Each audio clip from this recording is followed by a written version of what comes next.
Yeah. We'll see what happens. Yeah. Okay, well, good. I'm glad you guys are working and kicking ass.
Thanks for your honesty.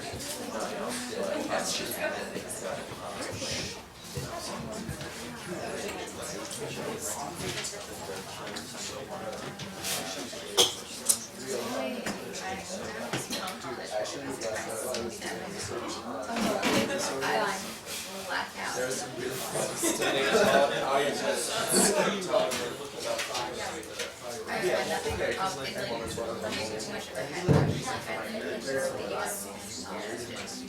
So I just figured I'd give him like an endocrine disorder or like a thyroid disorder, so he like had control over his emotions. Yeah, exactly. Yeah, it's like so he just gets mad really fast, and like the reason he hasn't. Yeah, that's just mad. He can't help but crack. Oh my god.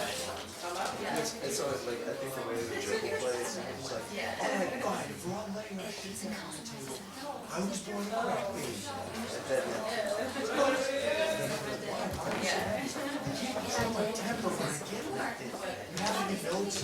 All right, you guys ready? I don't know. It's working on it. Yeah. But that's finding out the actual fact that. All right. Alright guys, this is the part where we take our cell phones out and you put it on airplane mode.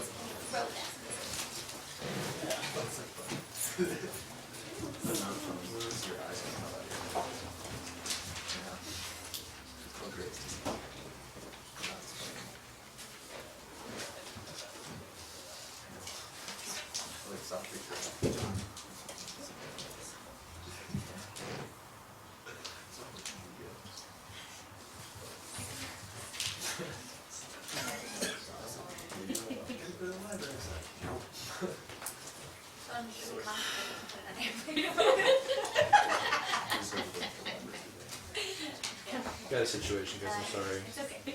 Got another one. I'll write this. Alright, playing the airplane mode. I will need a reader who has never read in their life before. I know I had to fire a reader last week. Ladies and gentlemen, I know people like to help people put them on tape. There's a certain way that you're supposed to read the lines when you put people on tape. Usually, I like to call it lobbying the line. So sometimes we have big paragraphs, and you're just supposed to read it lightly with no expression. Almost, you can faintly hear it on the other end.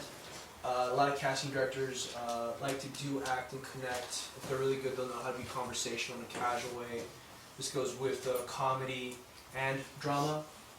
If you have somebody in a loud tone and like, for instance, say you're doing, what do you have? Which audition piece do you have? You have God, right? For instance, if I'm reading with Chris and Chris is auditioning, and I'm Lynette, and I'm like, these are the results of a field audit. Subjects are elected to populate all the habitable areas. Like when I'm at that tone, that's too big, that's too loud. So it should be more like, these are the results of a field audit. Subject has elected to populate to have habitual areas with an array of giant monstrous reptiles. So it should be at a lighter tone. It should be a little bit more downplayed. So then the other person pops the performance. Because if the other person is acting on the other side, it's a little bit too distracting for whoever is whoever's watching it. And I have a pretty good track record on tape, pretty good. And so that's one of the things that we do. I mean, that's not just universal. I've just heard executives talk like that, or casting directors are like, oh God, whoever the fucking reader was so distracting. If the person has a very high-pitched, interesting voice where you can deem it almost like annoying or interesting, don't use that person. Use a person with a soft, comforting, kind of quick voice, okay? I just want everybody to kind of have that because I know a lot of you guys live in that world. And that seems to be one of the problems with tapes. That lighting, make sure lighting, and you have a nice gray, off-white type of color that you're putting in your background, that also helps pop the audition. For those of you guys that spend a lot of money on tapes, it's really easy to get an iPhone 6s. I know they cost a bit, but they shoot in 4K, and those are better than 5Ds. Literally, the 5D, that's a $2,500 camera with lens, another $2,000. They shoot movies on that and music videos. Comes out to $5,500 with the lighting and all that kind of stuff. The iPhone 6s Plus 4K is a better camera to put people on tape, and it's quicker to put on your Dropbox, put your name on it, and send it in. I'm just helping you guys out because I've heard people that they're going off and they're spending $250 a tape, $100 for the coaching, and another $100 for this, because rendering those things are very long. And I'm just trying to help you guys out. I want you guys to remember that. Okay? All right. All right, so let's do our first. Where's our chairs? Where's our? Okay, guys, so we're doing comedy. For those of you in the Ryan Gosling School of Acting, or I would say like actors that tend to whisper in the beginning of their career, he's actually doing better with comedy now. But when people first start, they're like whispering. There's no whispering. There's no whispering in comedy. Technically, if you want to have a better performance, work on your diaphragm. A lot of times you might not know this. I want you to technically understand your bodies as actors. I understand being committed actors. I understand being lost in moment-to-moment work. I totally get that. You're looking at somebody who has a 2-year from Neighborhood Playhouse in New York. I stress that. In New York. And one thing that we learned is technically how to breathe.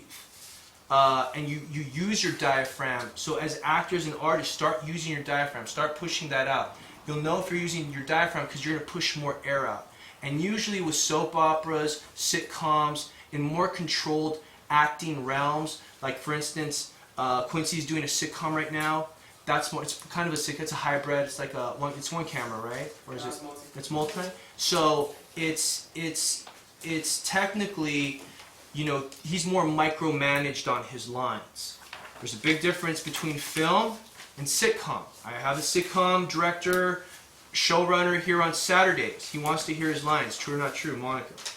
He is to the lines. Lee Aronson, who is one of the biggest showrunners in fucking town, Two and a Half Men, creator of 2.5 Men, showrunner of 2.5 Men, showrunner of Big Bang Theory, showrunner of Murphy's Law, showrunner of Civil, showrunner of Love Boat, all these people. He will micromanage that line. I want it like this, say it with this, say the handout like this. He micromanages that performance. And that is sitcom. Sitcom is totally different from television, procedural, television, drama, cable, to film. Leonardo is he's very candid now these days about a lot of improv. And if you guys don't understand that there's this happening at that level, you'd be fooling yourself, because Channing Tatum gets to improv with Steven Soderbergh, you know, Martin Scorsese, Leonardo and them get to improv with them all day. Alejandro De Renuto or whatever, they got to improv on The Revenant. They get to play. You know, these top tier directors, David O. Russell, you know, they're all going on improv. Now there's a handful of directors like Quentin Tarantino want to hear their words. But you have to understand who you're auditioning for and how you get to play, how you're maybe, you know, like when you go in for Lindsey Graham, they really don't care about the lines. They want you to stick to it, but if you're captivating and emotionally invested, that's what they wanted to the character. You're making choices. Like for instance, you saw Wayne Morris in the chair. He didn't really care about the lines. He was more interested in the performance. You know, but that's Wayne. That's Lindsey. That's not going to be Brett Brenner, who's doing sitcom. He's going to want the lines. So you have to know. So when you guys are doing those lines, there's a way to rehearse with people. And I really want to be clear with that, because a lot of you guys, I feel like when you're working with someone to run dialogue with you, and you're doing moment-to-moment work, for instance, I have 4 pages here, and you're running lines with Henry. Don't run the piece over and over and over again, because you will exhaust the beats that you naturally have down. You will exhaust your organic moment-to-moment work with them. You actually ironed out the lines that you don't have yet. So for instance, you have beat 1, 2, 3, and 4. You don't run 1, 2, 3, and 4 anymore. You'll run, let's say you have 5 as a little mini monologue with a smaller one at 6. You run 5 and 6. You run 4, 5, and 6, and marry 4, 5, and 6 until you get it down and you start landing the lines. You run those over and over again, and then run it out of sequence. Because what happens is you're ironing out the lines that to be said in a natural way, and you don't lose the organics of 1, 2, 3. Does that make sense? Okay. And so I just want you guys using repetition and stuff like that to get it down in a smarter way, because you'll actually start messing up the beginning of your scene, because you'll start to lose the freshness of saying. All right. So with that being said, today try to use your emotional investment. I don't want you to be yelling the lines or whatever, but be emotionally invested in committing into choices, into the scenes that you're making, into the character choices. Let me open the door. Alright, so let's go. I need a reader. Who has not read for me before? Raise your hand. Alexis, come on down. Why don't you read for God? Why don't you read the lines? God, they're under your chair. They're under your chair. Let's have, who's reading for God? My guys raise their hand. Who's reading for God? Who have I not? Put your hand down if I've coached you before in the class. I've not coached you guys, have I? Here's Henry, Julia, Ray. Let's get Ray up there. Let's coach Ray.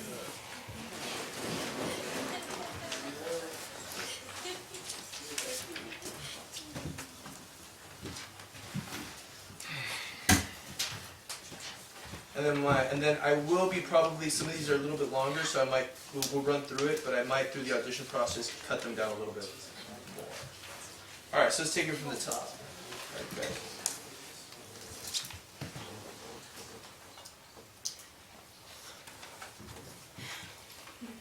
These are the results of the field audit.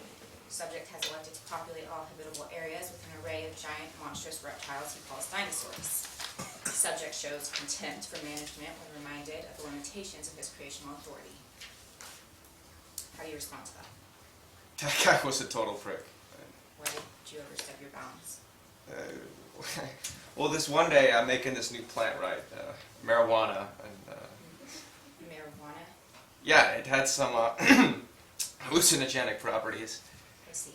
Yeah, total mistake. Could have happened to anybody. What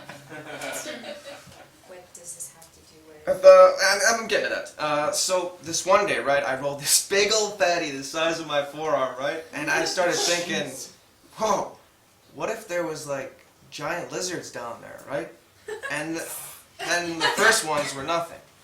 And then I had to get some, they were like puppies in the backyard, right? So, and then I needed someone to keep an eye on the other ones, and then someone to keep an eye on the other ones, and then it just started to get really out of hand. And that's when you entered rehab. Yeah, that was after the asteroid, right? And it was rock bottom, so to speak. And follow-up tests have all been negative? Yeah, totally clean.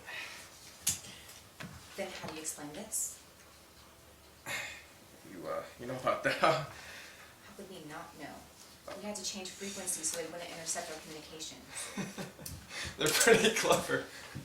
I mean, pretty dangerous. Dangerous? Yeah, pretty dangerous.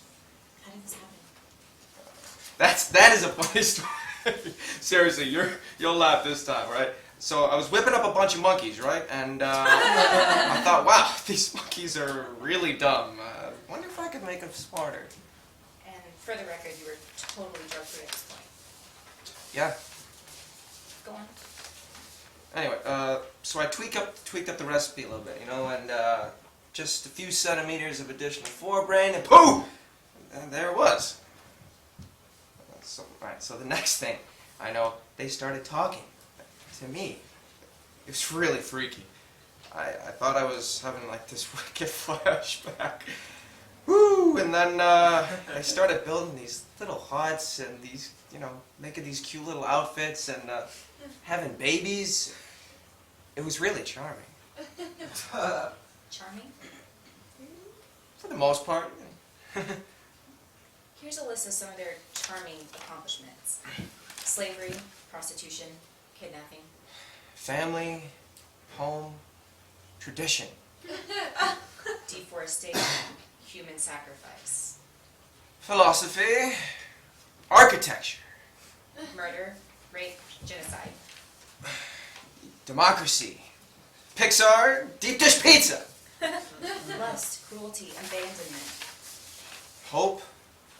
Forgiveness. Love. There's just no way we can keep you on. You're fired.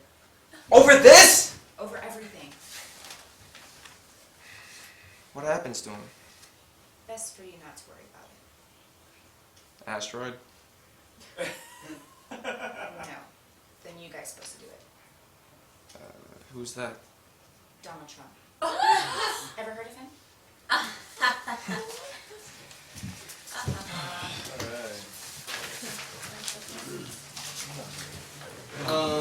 Alright, so let's go to the first thing. Guys, whenever you read an audition and you're working with someone, or if you're, usually when you work with me, I like to table read style it first so you guys know what's going on with it. It's like the actions, because there's behavioral moments that you might miss by not reading those things. And some people say, forget about them, just kind of like get your character down and go moment to moment. But there's things that can happen in a behaviorally that you can implement, like gestures and stuff like that, and also building an environment, especially when you're on camera. Like say you're moving something. I don't think there's none of that in here, but I always want you guys to do that when you first read it. Read it a couple times, table read stuff. All right. So what did you want, Ray? What did you want in the scene? I wanted to kind of get out of the room. She was annoying me. I wanted to get back to work.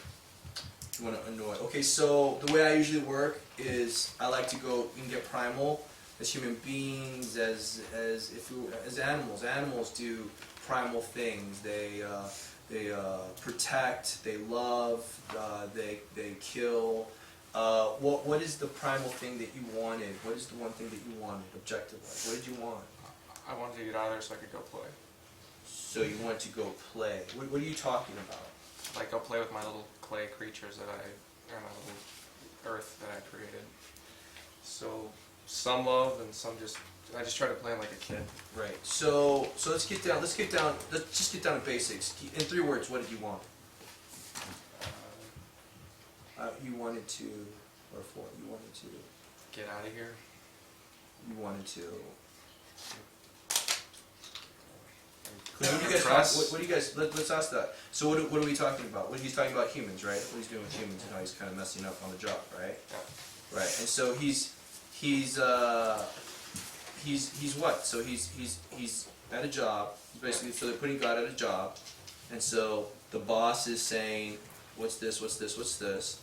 And you're rebuttaling because you want what? To keep my job. You want to keep your job. Why?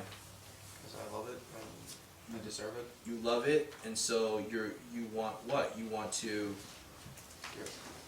Do what I love. Get what I want. Can somebody help Ray out with this? You want to Protect. protect My job. mankind, Yeah. right? But you're a bit of a burnout about it. So you want to protect. Protect. Okay. You're protecting, right? Because at the end of the day, do you care if an asteroid comes along and kills them off or no? I tell myself I do, but I really don't. You don't. Here's the problem about picking something passive or picking something indifferent. That's on your mind. And so when you're indifferent about something, have you guys ever seen a performance from somebody and they're really kind of like they're just there and they're indifferent? How do we feel about an audience when you have an indifferent type of point of view? It's not as interesting. You don't care about them as much. You don't care about the character. Where if you do something primal that we can, because we all, at a human level, we all connect, like when we watch Home Makeover. We connect with people that are trying to help. You see what I'm saying? That touches us. And I like to get down to triggers and core. And yeah, people can be aloof in their performances, but how many times are they keep on performing if they don't have strong, wants or primal wants that we can connect with, right? Mm-hmm. Likeable things. All right, so you want to protect. Let's try you doing it again. You want to protect, and I want to go to a place inside at page 5 in the middle. She takes out another sheet, and a couple things I want you to be aware of, just with your vessel, your instrument, what you're doing. Your breathing. Do you know where you breathe from? Here. You breathe. You're a little bit higher than that. You're like right under your throat, almost in your chest. So you're losing a lot of air, and so that's why when you're like you do this thing in the middle of your lines. Did you guys hear him do that? He was going yeah. You'll do that in the middle of your lines, making the line not as strong as if you were to deliver it. Okay, so do me a favor and start trying to use your diaphragm. And don't play the burnout, play the fact that you're actually trying to protect them, okay? And let's start with, here's a list of some things of their charming accomplishments. And every time there's timing to these lines, where she goes, slavery, prostitution, kidnapping, family, home, and tradition, deforestation, human sacrifice, philosophy, architecture. So there's a back and forth that's happening here. And I need you to be on top of that timing, because if you're not on top of that timing, you're slowing my comedy down. Okay, so let's go ahead and start with charming. Go ahead, give them charming. Charming? For the most part. Here's a list of some of their charming accomplishments. Slavery, prostitution, kidnapping.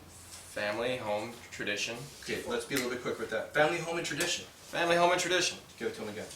Slavery, prostitution, kidnapping. Family, home, and tradition. Deforestation, human sacrifice. Philosophy, architecture. Okay, now change it up. Change these lines are coming to you. These ideas are coming to you. Throw that in there, because you have to be quick with it also. If not, it'll sound like you're just naming off the line in the same way. And right now I can predict the next line that you're going to say and how you're going to say it because of your behavior. Give it to them again. These are coming to you. It's back and forth. It's like a court. Imagine you're in court and you're defending yourself. Go ahead. Here's a list of some of their charming accomplishments. Slavery, prostitution, kidnapping.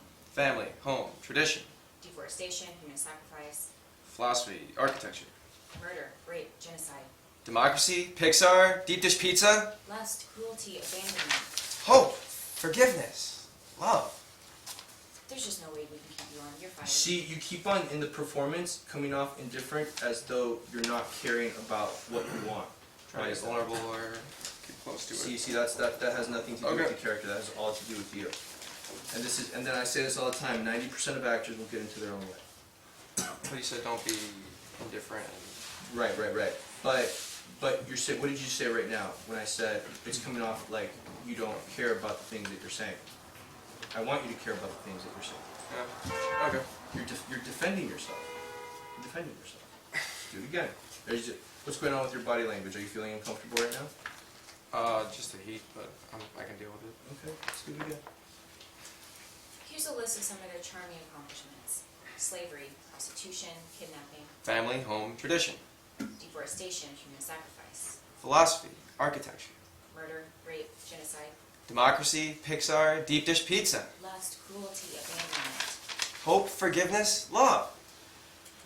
There's just no way we can keep So you're still doing it again. What is on your mind? What's going on in your head right now? Just talk to me. What's going on? Why are you making That this? us have the same tone of voice for every. So you cannot watch yourself and perform at the same time. You have to give yourself to the moment to moment. Okay.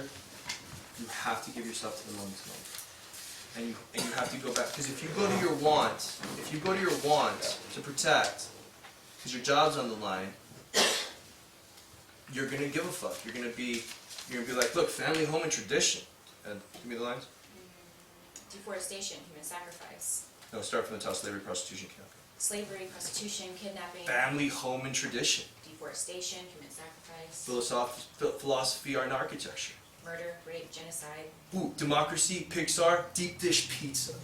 Lust, cruelty. I'm changing the way at least I'm saying it. Right? I'm not going lower in my register and staying there and like I don't care. Because then that becomes predictable. It's just you follow along in the same rhythm. Alright, so let's try this again one more time. You have to start taking the direction. If you don't take the direction, you're not taking the note. Yeah. And that's what acting's all about. Taking the direction and taking the note. Here's a list of some of their charming accomplishments. Slavery, prostitution, kidnapping. Family, home, tradition. Deforestation, human sacrifice. Philosophy, architecture. Murder, rape, genocide. Okay, so I'm gonna stop you right there. What was up there? When you looked up A thought. a thought. It was a thought. It's that thought is coming off inorganic. Okay. comes off inorganic. I'm gonna ask you again, what's getting in the way of you saying the line, the way I'm asking you for it? When something comes to my head, I look up. Nothing got in my way. It was just Nothing. Alright, well I'm letting you know, with the comedy of it all, you're not executing the note. You're doing it the same way. That's making your range more limited.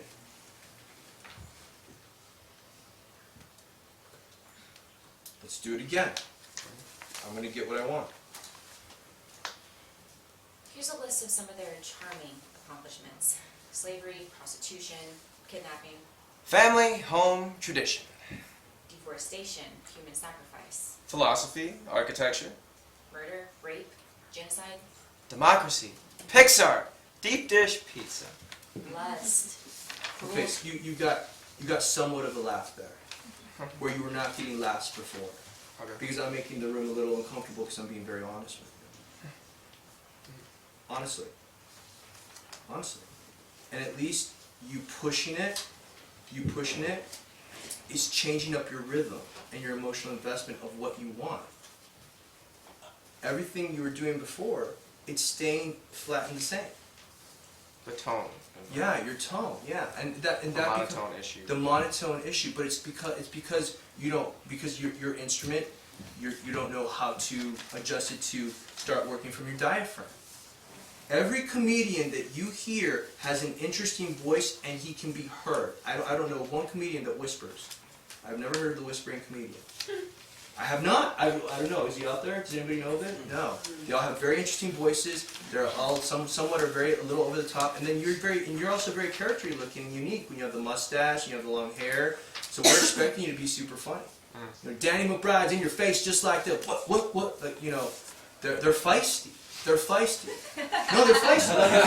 Like Will Ferrell's feisty. Rob Schneider's feisty. They have this little fiery thing. Yeah, Kevin Hart, they're super feisty. They have this feisty quality about them, right? And so when you have a more passive tone, and then you're holding back my comedy because I don't need you to say the lines fast because people end up thinking, oh, I just need to say my lines real fast. No. We want you emotionally invested in what you're fucking saying. Like, you're rebuttaling. You're like, no, family, home, tradition, that's what I'm doing. Second philosophy, architecture, that was good, right? And then murder, rape, and genocide. Well, I do have democracy and Pixar, deep dish pizza. You know, you see, I'm missing noises. I'm missing noises and ums and all that kind of stuff. It's missing life. All right? Does that bother you that I say that?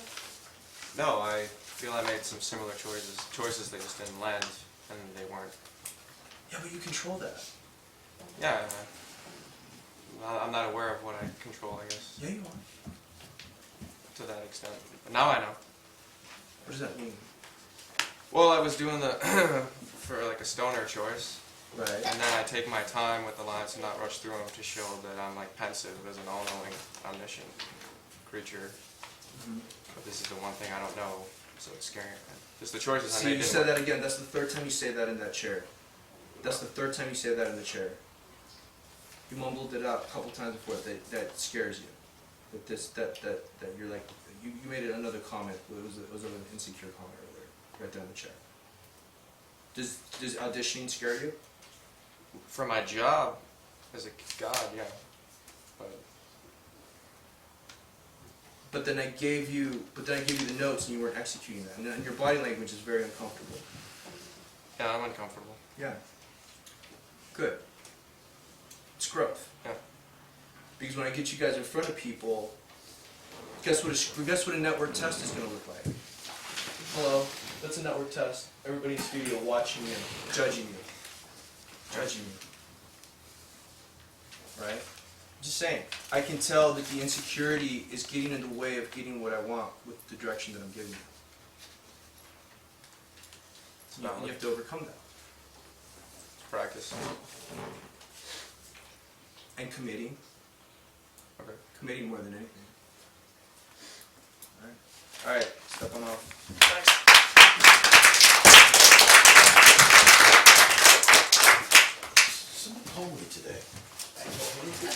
going to class tonight, I think?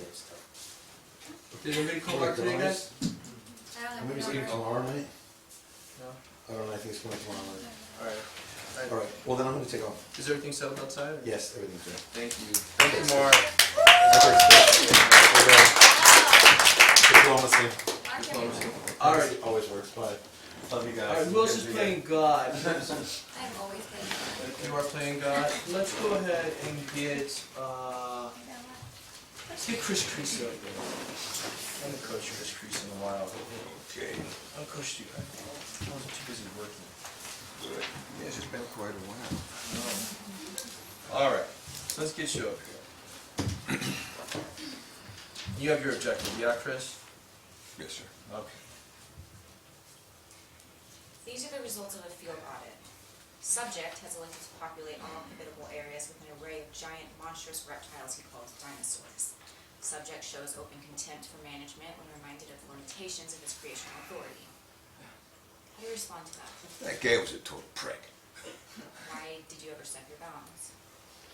Well, see, this one day I was making plants, and then I made one called marijuana. Marijuana?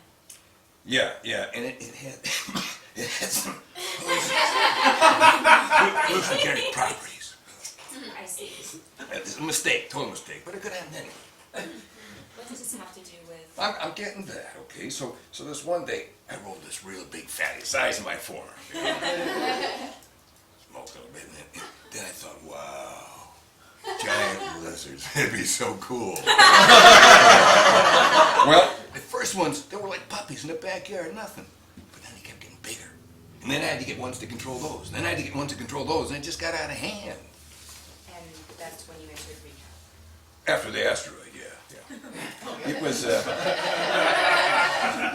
was rock bottom, so they say.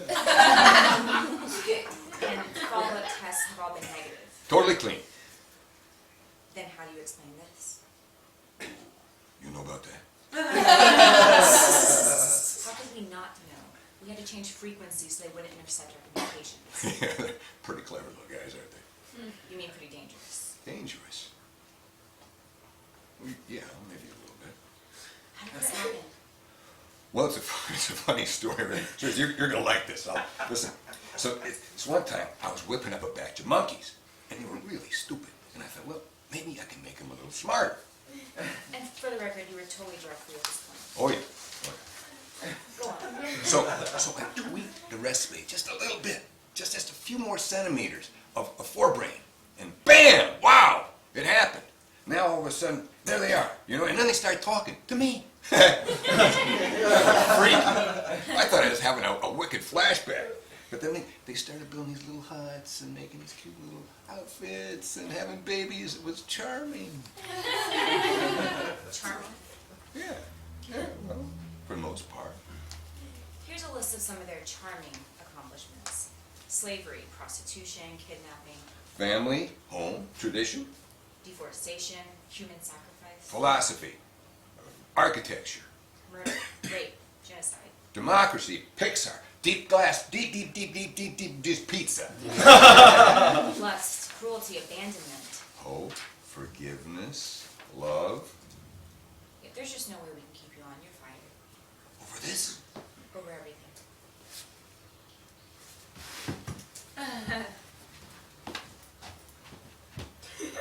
What's gonna happen to them? Best for you not to worry about it. Well, come on, I'm kind of fine with those little knuckleheads. They're slated for destruction. Asteroid? No, then you guys supposed to do it. Who's that? Donald Trump. Ever heard of him? Alright, good job, Susie. Alright, good, Chris. You had some great turns. What was your objective?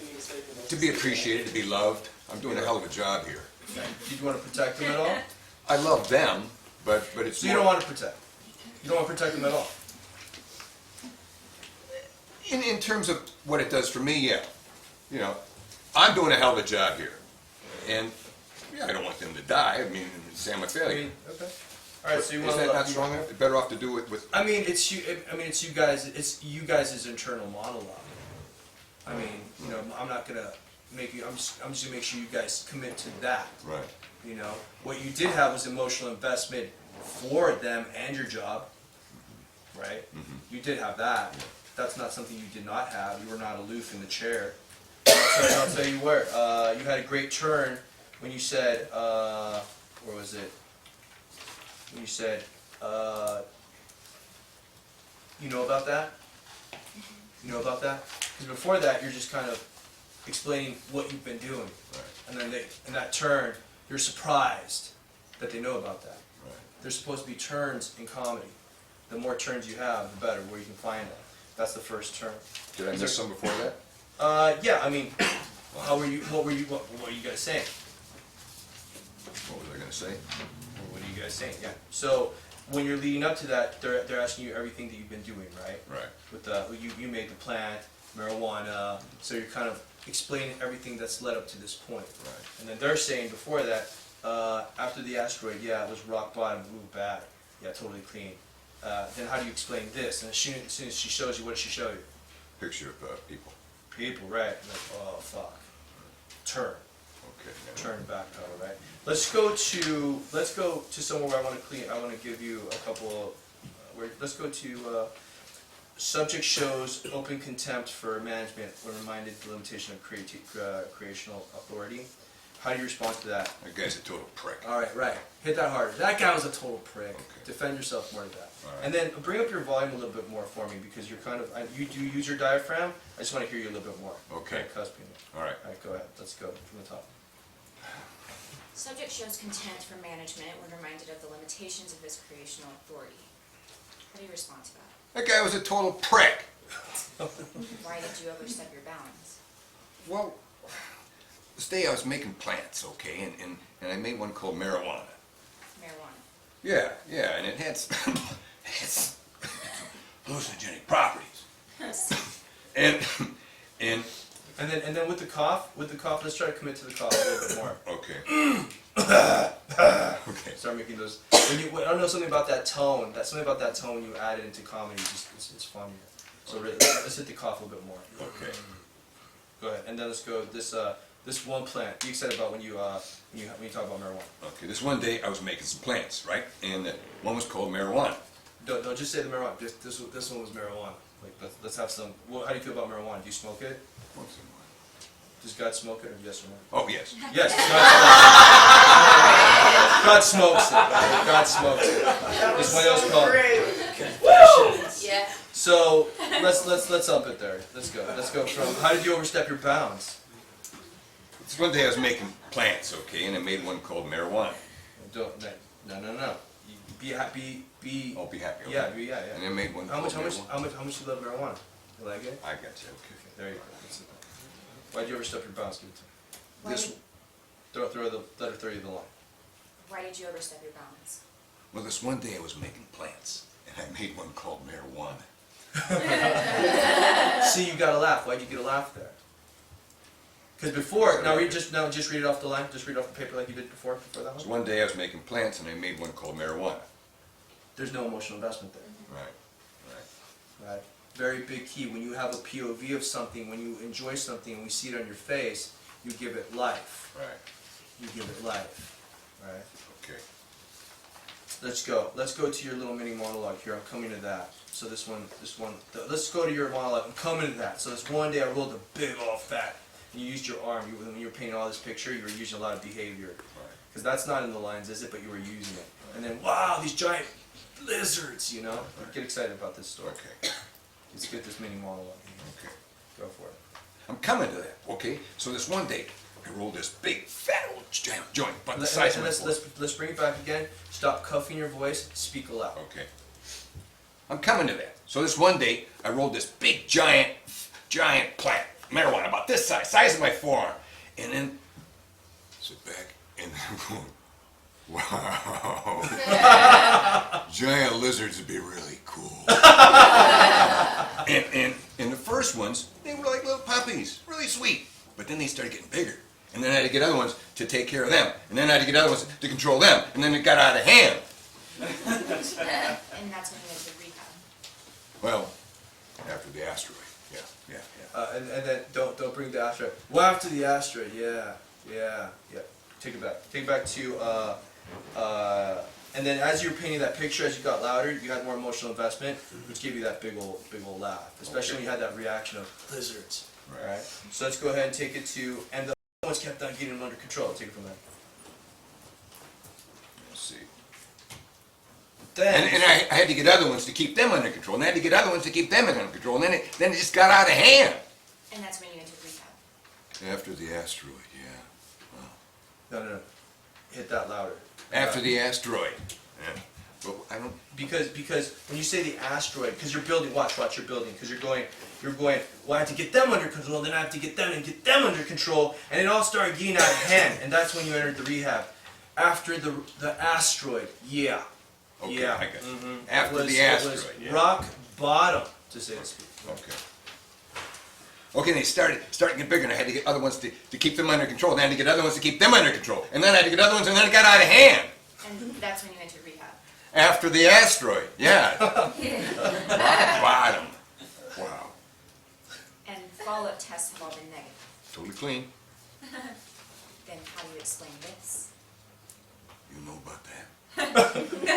See, your turn is gonna be a lot funnier as you're building that. Right. You see, Yeah. and after that asteroid, when you landed that asteroid, because you weren't getting a laugh there before. Right. Did you guys see that? He wasn't getting same line, heard it 3 times, was not getting a laugh there. Right. And then when you put emotional investment into it, guess what happened? You got a laugh. Okay, yeah, I mean, I kind of threw it away. I thought it was just a bad memory, but I should put the emotional investment. Well, you know what happens is we tend to just want to read it, Uh-huh. you know, because casual dialogue. But comedy is all about commitment, Right. you know, and the more emotional investment you put into these lines and how you feel about something, the more we're gonna know what that means to you, and the more it means to you, we're gonna connect to it in a certain way. Right. So that's what I was telling Ray earlier. I was like, watch out with that emotion of being indifferent or coming off passive, because if you're passive and indifferent, then so are we. But if you're loving or if you're passionate about something you're talking about, then we get all caught up in it, right? Okay. Especially when you're painting the picture and the story, and then you're using the lizards and using your body language to explain the story that you're painting to us. You get what I'm saying? Yes. All right. So let's go ahead and move on to the next.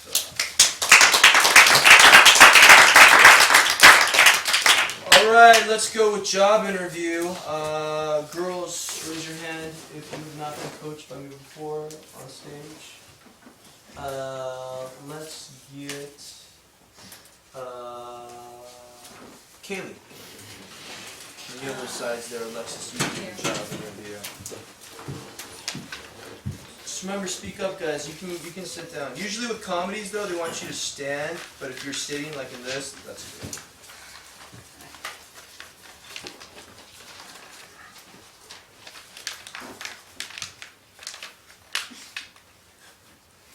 I gotta call you back and wait for an interview.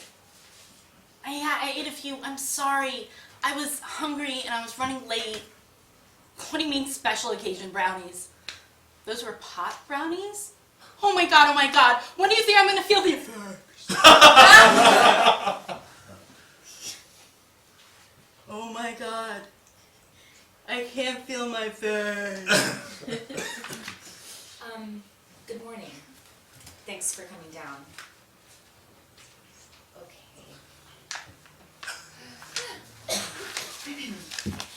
I see you just graduated, so tell me, how long have you been interested in becoming a drug counselor? I've been interested in the field for a long time. Thank you for the opportunity of this interview. I was in my senior class on the board. I was in the homecoming committee. I have $42,000 in student loans. Your face is melting. Excuse me? Sorry. You just said my face was melting. No! What I said was, your space is inviting. Did you have someone decorate it for you? I love your painting. That's a tell.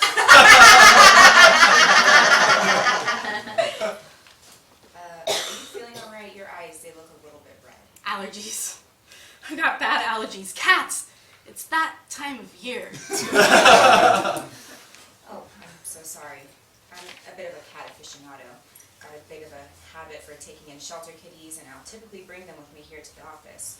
We're a cat-friendly office here. Gosh, I feel horrible. But if you're allergic, this may not be a good fit for you. Actually, I'm not allergic to cats. I'm gonna be honest with you. I was super duper nervous all day, and yesterday and last night, and I couldn't sleep at all. That's why the old peepers look a bit rough. I'm sorry, I feel stupid for admitting that. I'm so nervous. That was big of you to admit that. I'll tell you something. That's the kind of caliber person we want around here. I'm so glad you told me that because I'm going to be honest with you too. I thought you might have been high at first. What? You thought that I was no? Yes. Oh my god. Who would do that? I know. I was like, who would be stupid enough to come to a job interview for a drug counselor high? You'd have to be pretty dumb. Absolute moron. Definitely someone you would want working here. I mean, once in a while we'll have a counseling client that will come in, we had a client come in and just overdose right there on the floor. That's why I keep one of those emergency antidote pins here in my desk now. You just shove one of those things in your arm and bam, instantly reverses the effects of whatever drug you're on. Wow. Instantly, huh? Listen, I know I might be the drug counselor cat guy, but I'm not as straight-laced as you probably think I am. Once in a while, not often, I like to have a little vino at work, so why don't I pour you a little bit? Not a lot, just a little to, calm those nerves a bit. Our little secret, okay?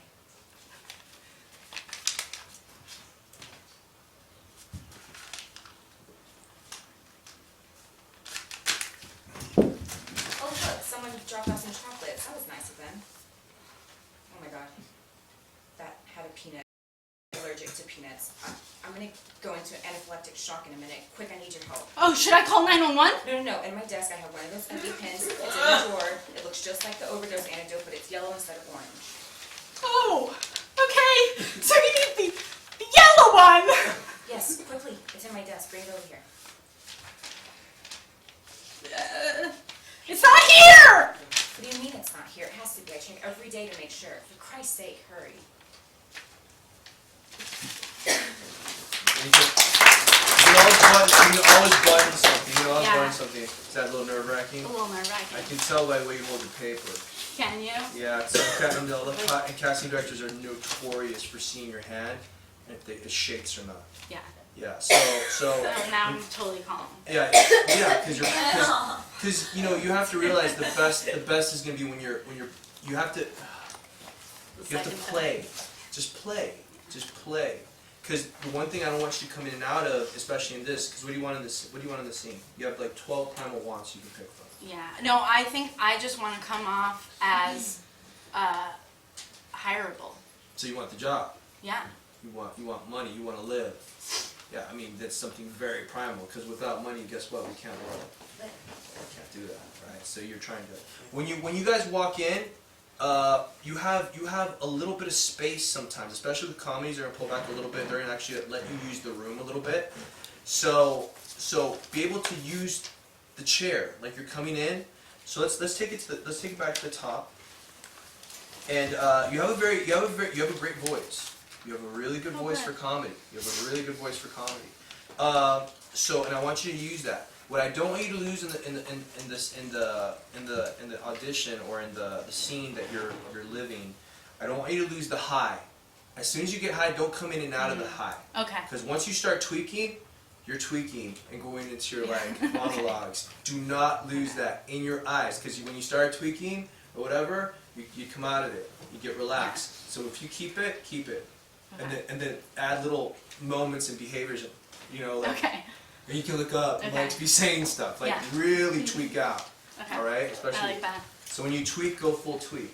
So don't tweak at all. All right. And when you walk in, build the environment. Start on the phone, and you can. Phones are kind of funny these days. Predominantly, everybody uses it. Don't use your sides as a phone because it's not an old-time Okay. cell phone.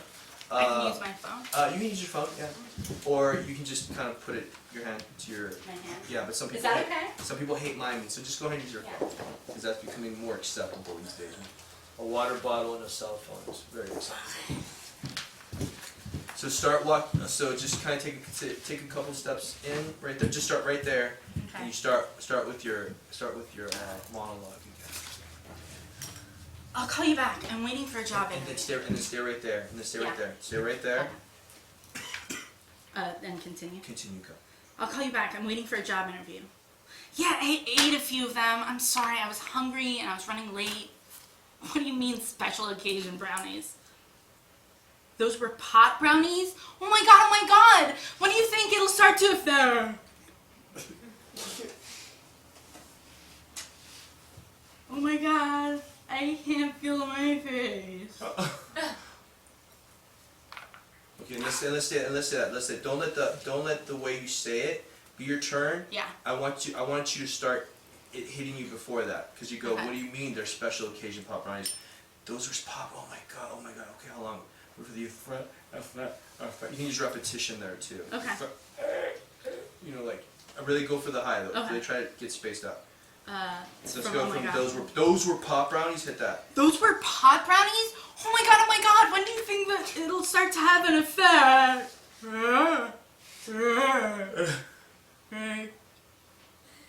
Oh my god. I can't feel my face. Good morning. Thanks for coming down.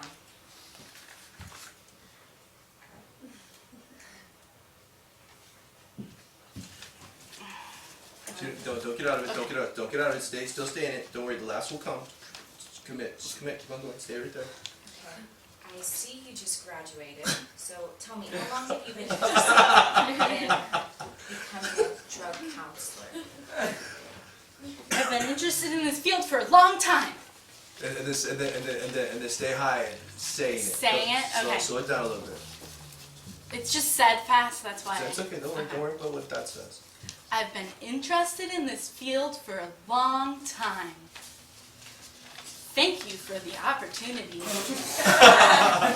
to interview. I was on my senior class board, a member of the homecoming committee. I have $42,000 in student debt. Your face is melting. Excuse me? I'm sorry? You just said my face was melting. Hit that laugh hard. Hit that laugh hard. No! What I said was, your space is very inviting. Did you have someone decorate it for you? I like your painting. All right, stop. See, when you're landing, you stay in it. Stay Do in it. not let you getting a laugh or not getting a laugh, because it will come as long as you stay committed. And you're landing them with your reactions. Okay. You're landing them with your reactions, and you're painting that world. Because the first time, did you guys see in the first reach that she did? She's coming in and out of the high. You staying in the high makes us feel as though you stay in that scene, and you start building it. And so when she's saying all these things, I know it says saying it fast, but the one thing when we commit to that, sometimes that'll affect it, and we'll run over the dialogue, Yeah. and that'll come off a little inorganic. Okay. Okay? Okay. So and it's all this is all about the high, guys. It's all about the high. And I do want to go to the last part of it.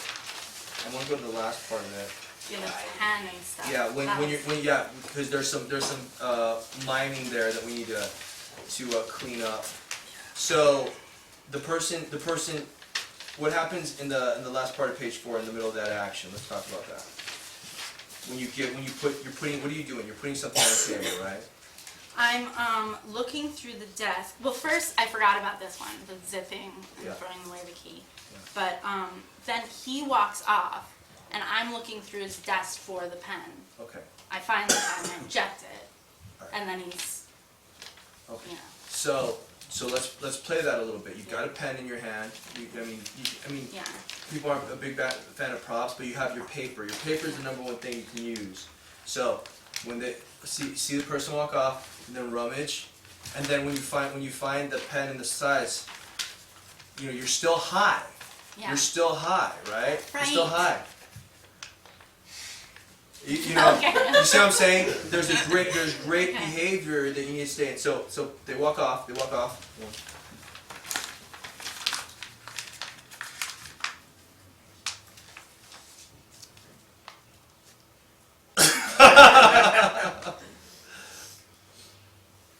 And then he has a line, I think. Go ahead.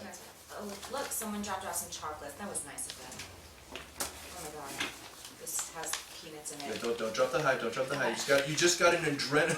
You just got an adrenaline shot. Shut You just got an adrenaline shot. Do not drop that.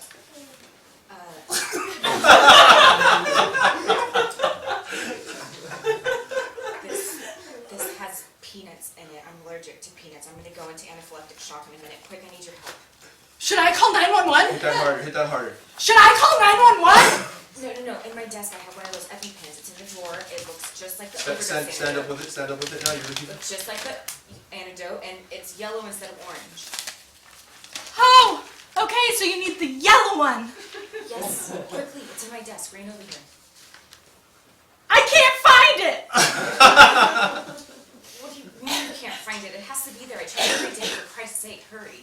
I think you're gonna die. That's a good button. Yeah, That's a good great button. button. That's a great button. That's a great. And when the last line's on them, you can button something. That's absolutely okay. Even in sitcoms, you can button something. In fact, they'll probably steal it from you if it's good enough. All right, guys. With my girls that are doing the job interview, do not lose the high. Do not lose the high. Do not let that come in and out. I know there's a lot of just conversational stuff happening. What's going to really make it funny is you having the high and taking in your behavior and dealing with that. All right? Okay, thank you, Kaylee. You landed a lot of jokes if you're relaxed. All right, let's go with my third one. Yes, I want to see that one. What's my third one? Detective, right? Detective. Raise your hand if you are the detective. Let's get, put your hand down if I've coached you already in class before. I've never coached you. Caleb, get up there. How many pages are there? No, there's 3 of those.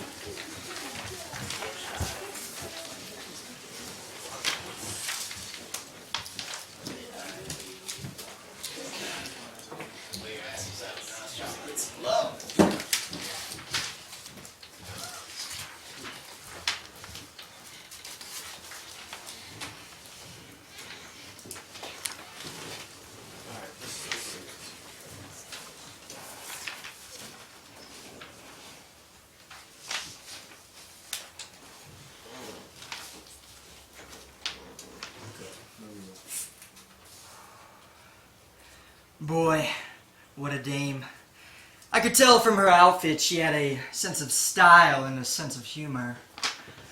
Of course, those of course, it didn't hurt. She had long leg. Take it back. Take it back. I'm gonna take it back to the Take it back top, from the yeah. top and stay real close to your chair. When you guys are giving space. I wasn't even going to use the chair. Oh, okay, perfect. But if you do use the chair, usually kind of keep it in that same area. In that Okay. thing. So you don't. I'm going to use this. The moon chair.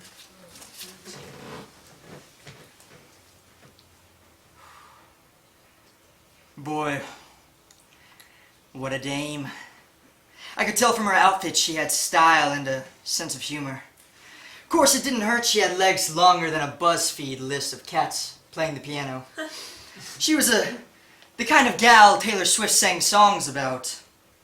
Oh, I knew she was trouble when she walked in.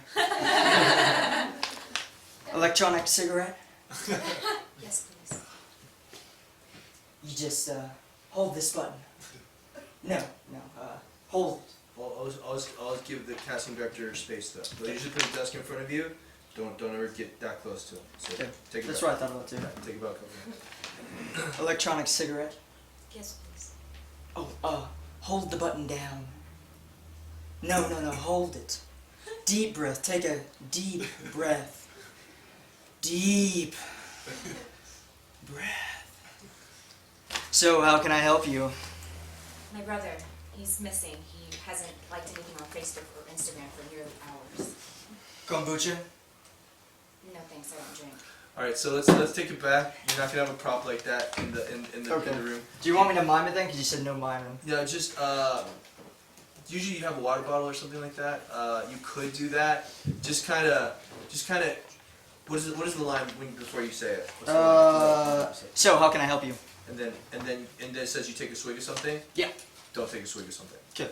That's fine. Okay. Because that'll happen on set. Okay. Some of those things you don't have to do. So, how can I help you? My brother, he's missing. He hasn't liked anything on Facebook or Instagram in nearly hours. Kombucha? No miming, no mom, Okay. no miming. Just you can gesture it. You can gesture with the sides, kombucha, but you can't gesture like that, or you can't take a swig and like that, because half of the casting directors will not like miming. Okay, I heard you And you're- wrong. and you're I not- heard the opposite of what And you you're said. you're not gonna know which unless you hear them say it out loud. And then by the time it's too late. Right, exactly. So there's some things that are universal that are okay, like maybe a gesture, a hand forward, but like miming the drink or like driving, it'll kill somebody if you're like driving, you try and use a steering wheel. So some of those things do not fucking do, just sit. Okay. So, how can I help you? My brother, he's missing. He hasn't liked anything on Facebook or Instagram in nearly 4 hours. Kombucha? No thanks, I don't drink. Something told me she wasn't telling the truth. Like my aunt's chain emails about Obama. She was a tough read. Where'd you see your brother last?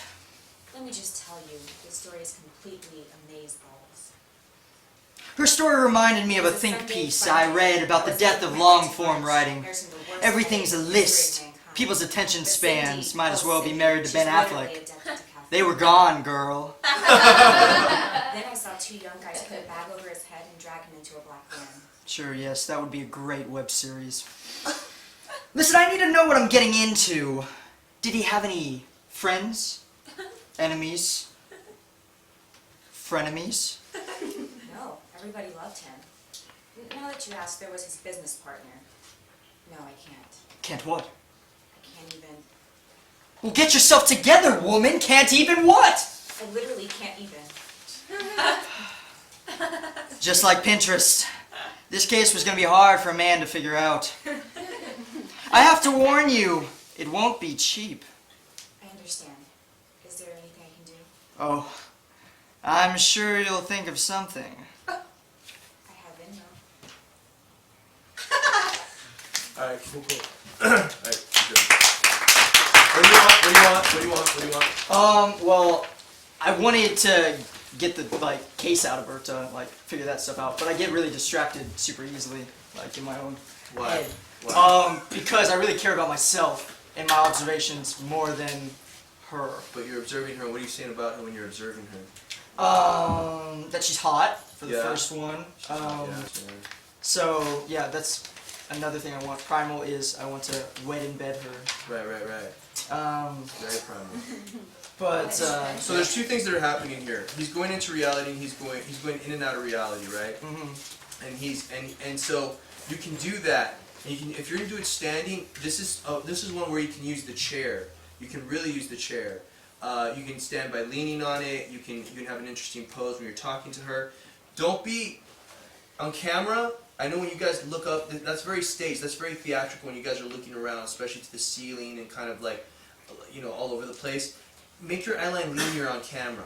Because on camera, when you pick camera it just looks lens, off. Yeah, it looks very theatrical. Yeah, okay. And sometimes, even though this is gonna be for a showcase, sooner or later, when you have eyeliner, you know how to use eyeline. That's gonna be very good for you when you do television and film. It's all about eyeline. So keep your eyeline linear, and that's gonna actually give you a cleaner audition than people that don't. It's just gonna look more amateurish. You just have to learn it sooner or later. It's just something you have to do. Yeah. So let's get back again on your feet. And that's your voice form. Is that your voice? This is where the guys can make a real cool character and make a different voice. You know, you can really go for a charactery voice.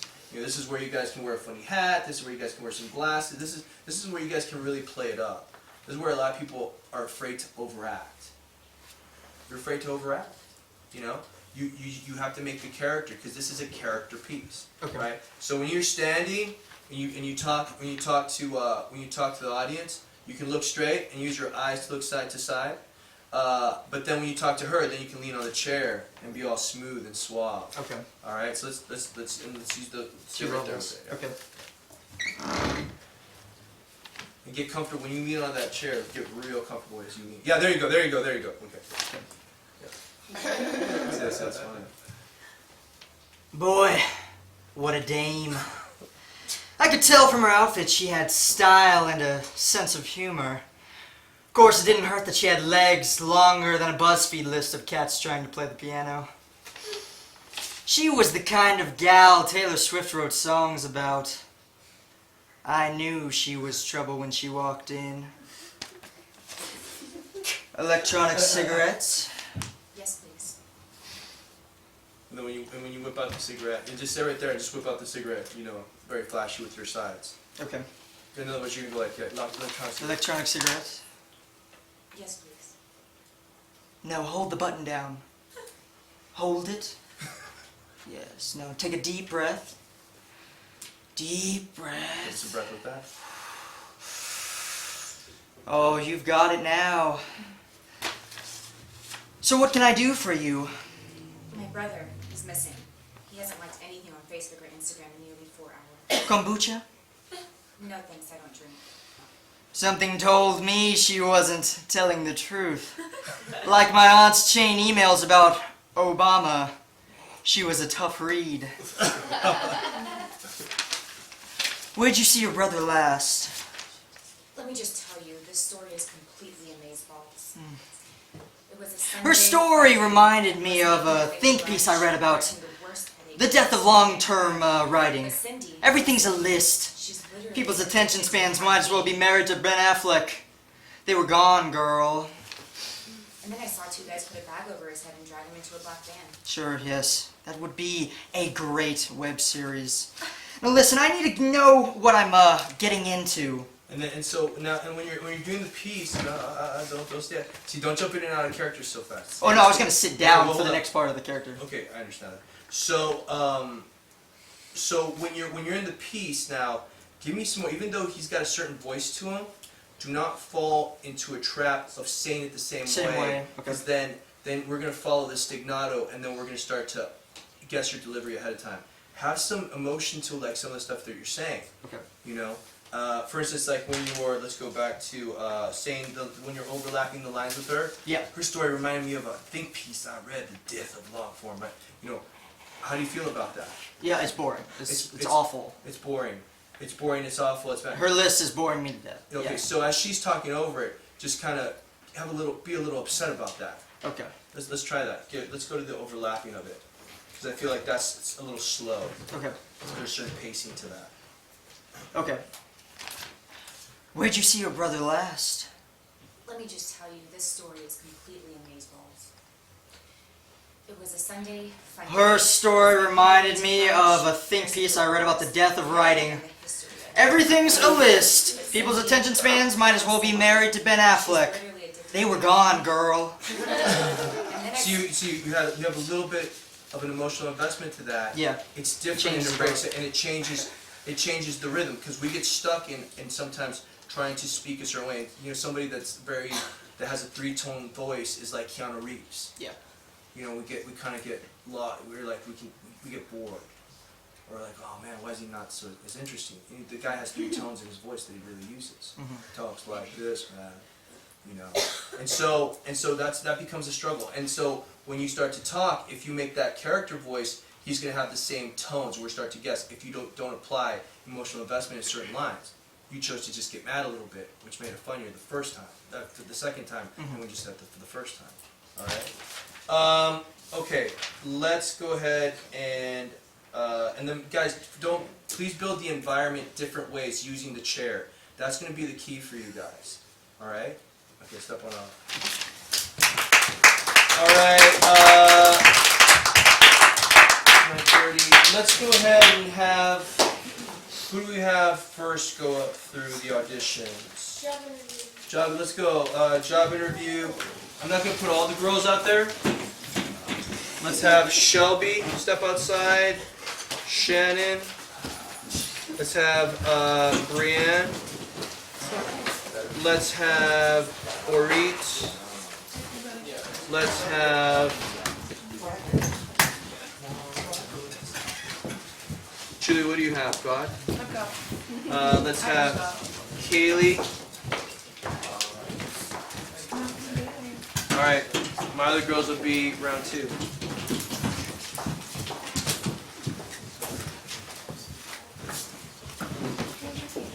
Yeah, and then Alexi, I'm gonna bring you in. I'm gonna bring you in like on your own, like your audition.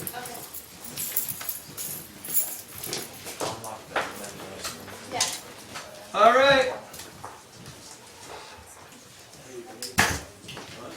Who do you guys want to see first?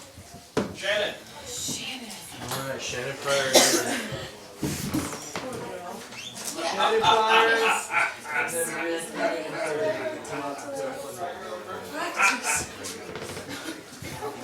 All right, ladies and gentlemen, I have Shannon Pryor.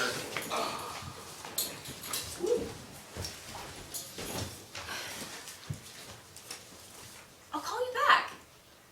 Yeah, I ate a few. I was hungry and I was running late. What do you mean they were special occasion brownies? They were pot brownies? Dude. Oh my god, okay. Okay, how long do you think it'll take before the eggs?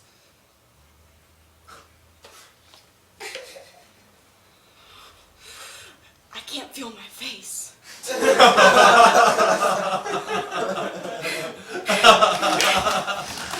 Good morning, thanks for coming down.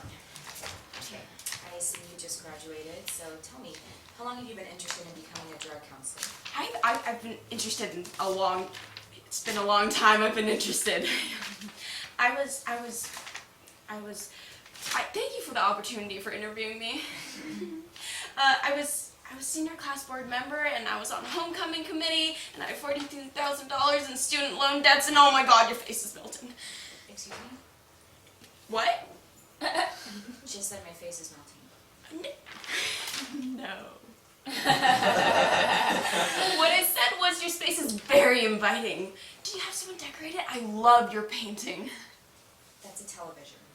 Are you feeling alright? Your eyes, they look a little bit red. Allergies, you know. Cats, it's that time of season. Oh no, I'm so sorry. I got a bit of a cat aficionado. Got a habit of taking in shelter kitties, and I'll typically bring them here to the office. Gosh, I feel horrible, but if you're allergic, this may not be a good fit for you. Actually, I'm not allergic to cats. I'm gonna be honest with you. I was just super duper nervous. I couldn't sleep last night or today, and that's why the old peepers are a little bit, you know. Anyways, I felt stupid admitting I was so nervous. Well, that was big of you to admit that, and I'll tell you something, that's the kind of caliber person we want around here. I'm so glad you told me that because I'm gonna be honest with you too. I thought you might have been high at first. No! you thought that? Yes, Oh my god. Who would do that?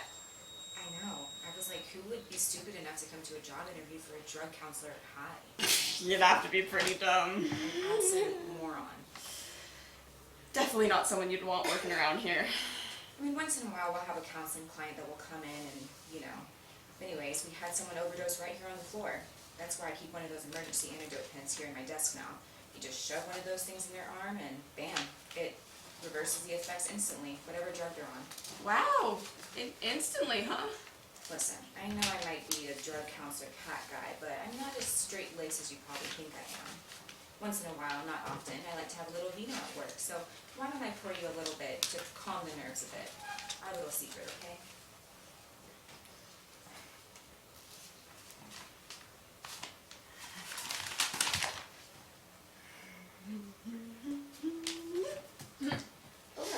someone dropped off some chocolates. That was nice of them. Oh my god, that had a peanut in it. I'm allergic to peanuts. I'm gonna go into anaphylactic shock in a minute. Quick, I need your help. Should I call 911? No. In my desk, I have one of those EpiPens. It's in the drawer. It looks just like the overdose antidote, but it's yellow instead of orange. So you need the yellow one? Yes, quickly. It's in my desk. Bring it over here.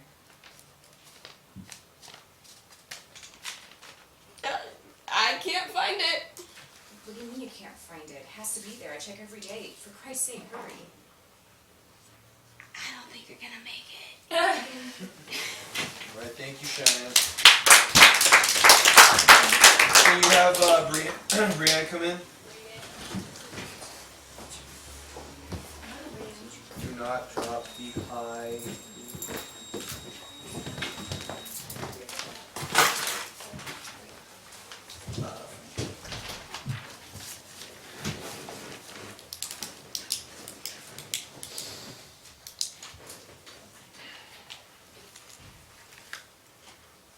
I'll call you back in a bit. I'm waiting on an interview to start. Yeah, I ate a few. I'm sorry, I was hungry and running late. What do you mean they were special occasion brownies? Tell me you mean someone's birthday. They were pot brownies? Oh my god, oh my god, oh my god. Okay. How long do you think I have before I start feeling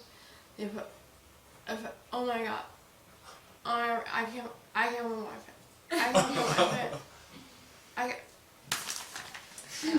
Good morning. Thanks for coming down. Okay, I see you just graduated, so tell me, how long have you been interested in becoming a drug counselor? Oh, I've been interested for a long time. I thank you so much for this opportunity. I was on the senior board and homecoming queen and I have $42,000 in student loans and your face is melting. Excuse me? I'm sorry? You just said my face is melting. No, I said your space is inviting. Did you have someone decorate it? I really like your painting. That's a tell. Are you feeling alright? Your eyes, they look a bit red. Allergies. I have really bad allergies. It's cats. You know, it's that season. Oh no, I'm so sorry. I'm a bit of a cat aficionado. Got a bit of a habit of taking in shelter kitties. We're a cat-friendly office here. Gosh, I feel horrible, but if you're allergic, this may not be a good fit for you. Actually, I'm not allergic to cats. I lied. I'm sorry. I was just super duper nervous for this interview, so I was up all night, and that's why the old peepers look a bit rough. Sorry, I was just nervous and didn't want to tell you. Well, that was a big thing for you to admit. I'll tell you something. That's the kind of caliber person we want in this office. I'm so glad that you told me that because I'm going to be honest with you too. I thought you might have been high at first. Ha! What? No. Yes. No, that would be crazy. Who would do that? I know. I was like, who would be stupid enough to come to a job interview for a drug counselor high? You'd have to be a complete moron. Right. An absolute moron. Oh god. Yeah, it'd be pretty dumb. Definitely not someone you got working here. I mean, once in a while we'll have a counseling client that'll come in and, we actually had a client come in and just overdose right here on the floor. That's why I keep one of those emergency antidote pens here in my desk. You just shove one of those things in their arm and bam, instantly reverses the effects of whatever drug they're on. Instantly, you say? Listen, I know I might be the drug counselor cat guy, but I'm not as straight-laced as you probably think I am. Mm-hmm. Once in a while, not often, I like to have a little vino at work, so why don't you just sit down, I'll pour you a little bit to calm your nerves, okay? Our little secret.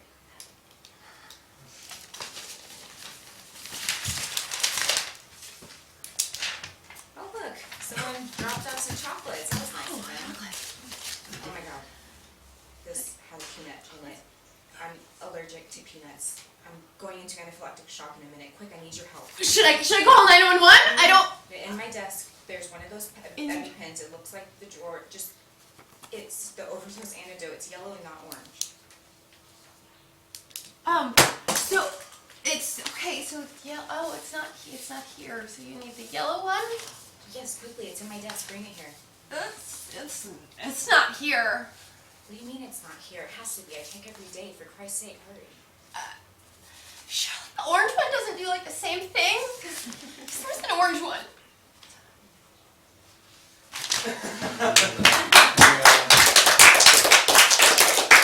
Green or eat.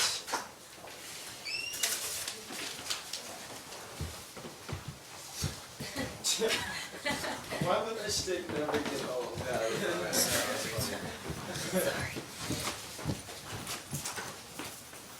Alright, Oreo. Glad everyone came in to see me. Yeah. You're funny. Let's go.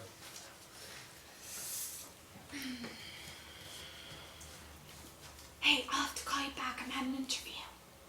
No. Yeah, okay. I had like one or two. I was hungry. I'm sorry. I was really late. What do you mean there's special occasion? There's pot in the brownies? Oh my god. Okay, what do you think the facts? Oh my god, what the hell? I can't even feel my face. Where is it? Good morning. Oh! Hi! Thanks for coming down. Okay. I see you just graduated, so tell me, how long have you been interested in becoming a drug counselor? So interested! I mean, I'm very interested and very happy about this opportunity. I thank you so much. I was on my senior class board and homeschool committee, and lots of loans, $42,000 debt. I like your room. It's very pretty. Is that a painting? Your face is melting. Excuse me? Yes. You just said my face is melting. No! No, I didn't say that. I said your room is very inviting. I feel very welcomed. Thank you. Are you feeling alright? Your eyes, they look a bit red. Red? Yeah, allergies. I've got a lot of allergies, and there's lots of cats right now. It's cat season. I'm so sorry. It's okay. I'm a bit of a cat aficionado. Got a bit of a habit of taking in shelter kitties. We're a cat-friendly office here. Gosh, I feel horrible, but if you're allergic, maybe it's not a good fit. Actually, I'm not really allergic to cats. I have a confession. I'm just really nervous. I couldn't sleep last night.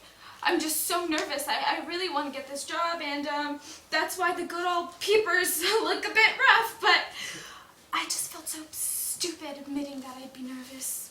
Well, that was big of you to admit that. And I'll tell you something. That's the kind of caliber of person we want around here. I'm so glad you told me that, because I'm going to be honest with you, too. I thought you might have been high at first. Hi! What? No, never, never. I would never do that. Who would do such a thing? Yes. Ugh, so silly. Who in the world would be high at an interview? I know. And Drug counseling. Crazy. I was like, who would be stupid enough to come to a job interview for, you know, An idiot. An idiot. an absolute moron? Yes. Definitely not someone you would want to be working here. I mean, once in a while we'll have a counseling client that will come in all, you know. We had a client come and overdose right here on the floor. Oh. But that's why I keep one of those emergency antidote pins in my desk now. You just shove one of those things in their arm and bam, instantly reverses the effects of whatever drug they're on. Instant. Oh, cool. Listen, I know I might be the drug counselor cat guy, but I'm not as straight-laced as you probably think I am. Once in a while, I like to have a little vino at work, so why don't I just pour you a little and calm those nerves a bit? Our little secret, okay? Okay.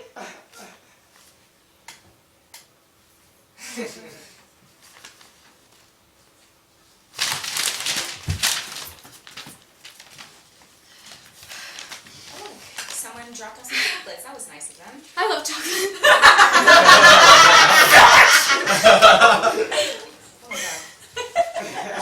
Yeah. What?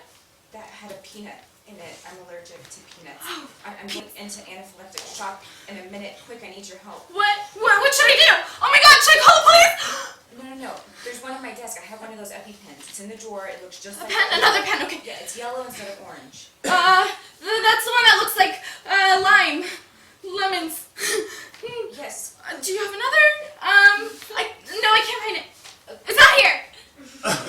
What do you mean it's not here? It has to be. I check every day to make sure. For Christ's sake, hurry. No, it's not. It's, not in there. No. Sorry. Thank you, Irene. Send in, Kaylee. Oh.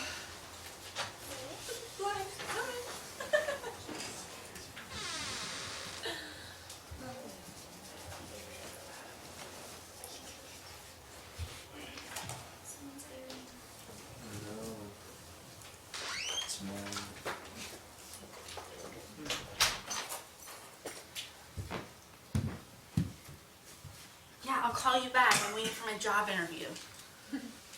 I only had a few. I was hungry and I was rushing out. What do you mean special occasion brownies? Those were pot brownies? Oh my god, when do you think I'll start to feel the... Oh my god, I can't feel my face. Good morning. Thanks for coming down.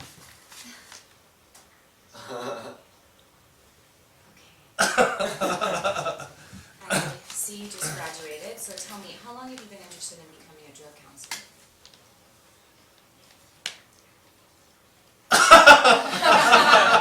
I've been interested in this field for a long time. Thank you for giving me the opportunity to interview. I was on my senior class board and homecoming committee. I have $42,000 in student debt. Your face is melting. Excuse me? Sorry? You just said my face is melting. No!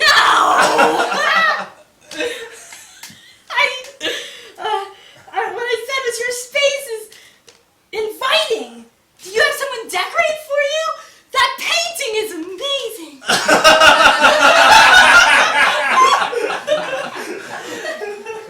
That's actually a television. Are you feeling alright? Your eyes, they look a bit red. Allergies. I've got allergies. Cats. It's that season.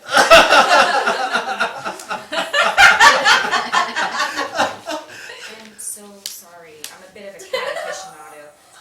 Got a bit of a habit of taking in shelter kitties. We're a cat-friendly office here. No, I feel horrible, but if you're allergic, this may not be a good fit for you.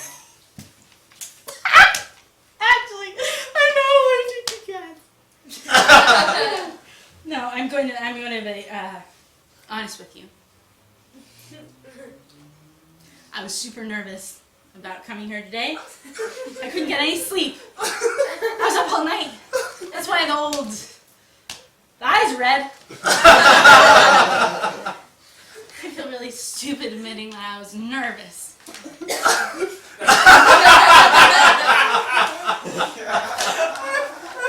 That was big of you to admit that. And I'll tell you something, that's the kind of caliber person we want around here. I'm glad you told me that because I'm going to be honest with you too. At first, I thought you might have been high. What? You thought it was... No! Yes. Oh my god, who would do that? I know, I was like, who would be stupid enough to come to a job interview for a drug counselor? Yeah, they have to be pretty dumb!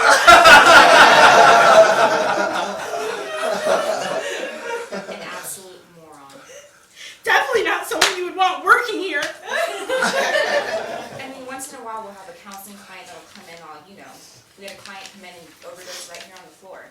That's why I keep one of those emergency antidote pens right there in my desk. You just shove one of those things in your arm, and bam, instantly reverses the effects of whatever drug you're on. Wow. Instantly, huh? Listen, I know I might be the cat guy, but I'm not as straight-laced as you probably think I am. Once in a while, I like to have a little vino at work, so why don't we just pour you a little bit to, calm those nerves. A little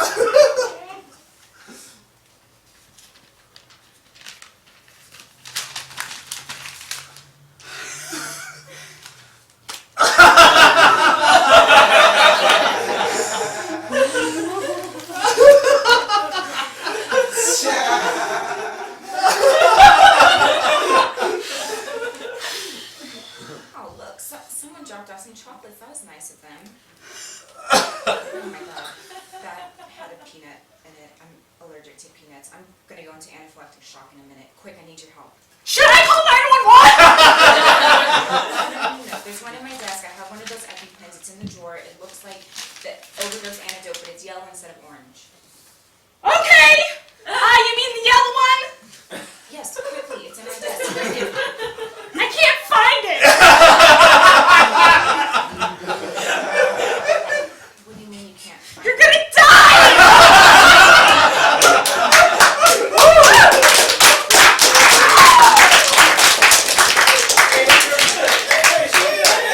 Am I staying? No, go ahead and bring in, oh my god, who's next? Shelby, bring in Shelby. Bring in Shelby.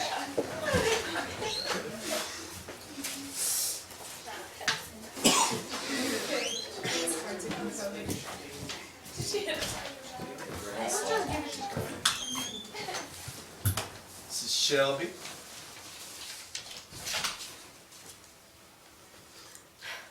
I'll call you back. I'm waiting for an interview to start. Yeah, I ate a few of them. Sorry, I was running late and I was hungry. What do you mean they were special occasion brownies? Those were pot brownies? Oh my god. Oh my god. Okay, how long do you think I have before I start feeling the effects? Oh my god. I can't feel my face. Good morning. Thank you for coming down. Okay, I see you just graduated, so tell me, how long have you been interested in becoming a drug counselor? I've been interested in this field for a long time. Thank you for the opportunity to interview. I was my senior. I was on my senior class board and a member of the homecoming committee. I have $42,000 in student loan debt. Your face is melting. Excuse me? I'm sorry. You just said my face is melting. Oh no! What I said was your space is inviting. Did you have someone decorate it? I like your painting. That's a television. Are you feeling alright? Your eyes look a bit red. Allergies. Allergies, really just bad allergies. Cats. Cats. Yeah, it's that time of season. Oh no. I'm so sorry. I'm a bit of a cat aficionado. I've got a bit of a habit of taking in shelter kitties. We're a cat-friendly office here. Gosh, I feel horrible, but if you're allergic, this may not be a good fit. No, I'm not allergic. I'm not allergic. Actually, I'm going to be completely super honest with you. I was super duper nervous all day and night, and I couldn't even sleep, and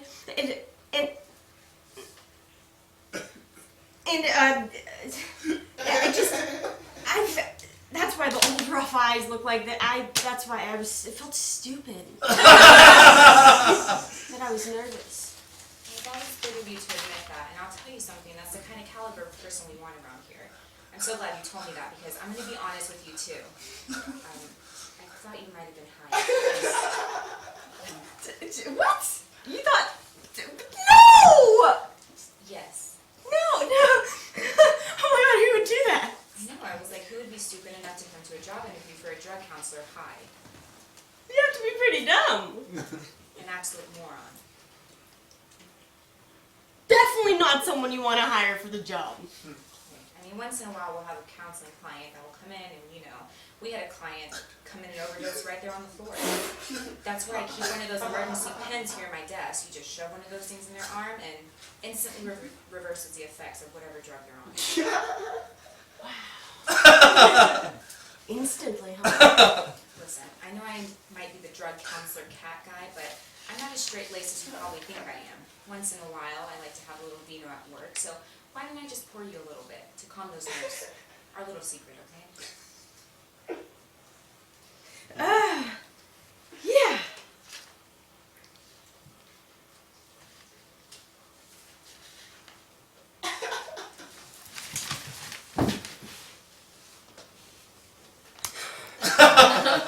Oh look, someone dropped off some chocolates. That was nice of them. Oh my god, that had a peanut in it. I'm allergic to peanuts. I'm going into anaphylactic shock in a minute. Quick, I need your help. Should I call 911? No. In my desk, I have one of those EpiPens. It's in the drawer. It looks just like the overdose pen, but it's yellow instead of orange. Oh, the yellow one, huh? Yes, quickly. It's in my desk. Bring it over here. It's not here! What do you mean it's not here? It has to be. I check every day. For Christ's sake, hurry. No! Thank you, Shelby.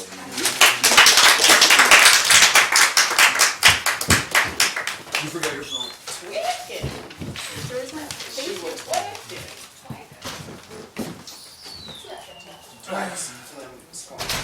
Alright, you can only vote once. For our first, who's it who came up first? Shannon. Okay. For Shannon? Shannon? You only have one vote, guys. Shannon?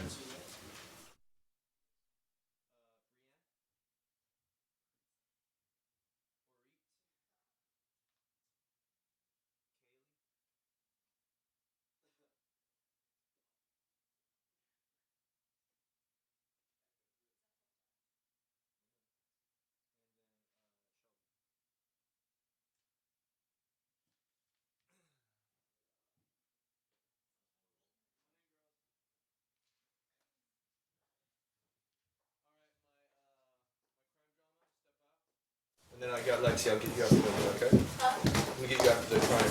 The drama. All right, my crime drama guys, step on out. Detective. Detective.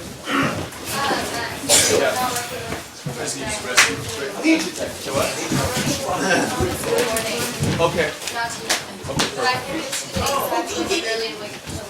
Okay, sounds good.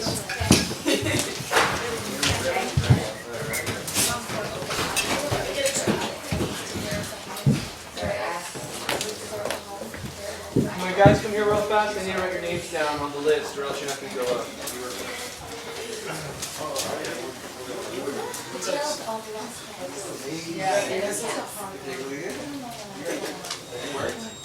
Don't do I have Sean, I have Finn, I have Caleb, Trevor, Johnny C, Joseph, and then who else? Is that all I have? Hey, you got Quincy is on camera. Okay, so hold on.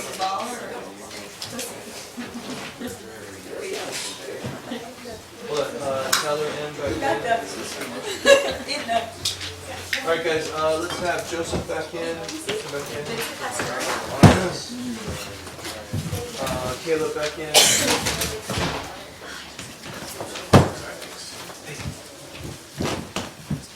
Caleb back in.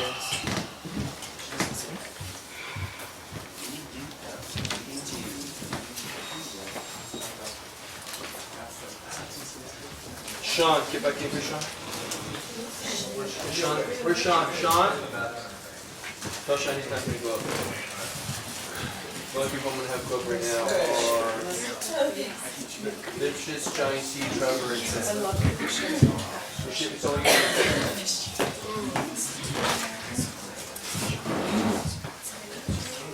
Lipschitz. Just to clarify, she chose a sign. She Oh my god. Okay. Just keep on saying it. And then guys, we're gonna change something with the detective. Where it's overlapping, she's not gonna say anything. So it's just gonna be you saying talking. Alright guys, Daniel Lipschitz. Alright. Here's nothing.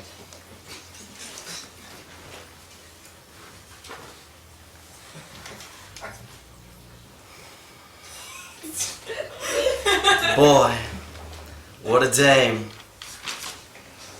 I could tell from her outfit she had a sense of humor. Cause it didn't. I'm gonna fucking start that shit over. Alright.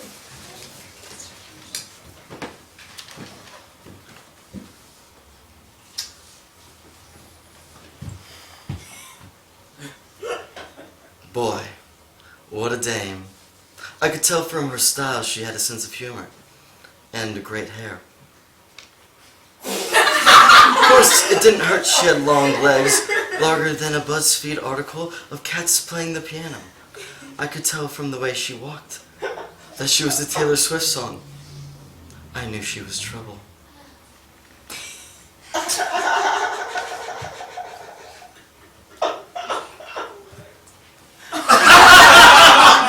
Electronic cigarettes? Yes, please. Just hold it. No! Hold it. Breathe. Deep breath.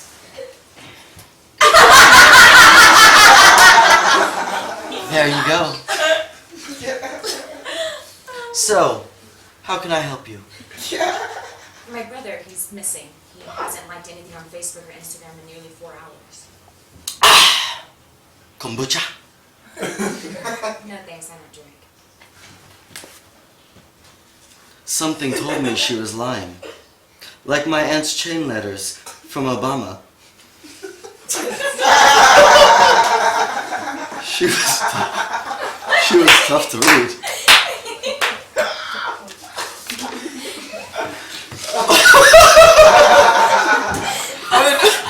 Where did you see your brother last?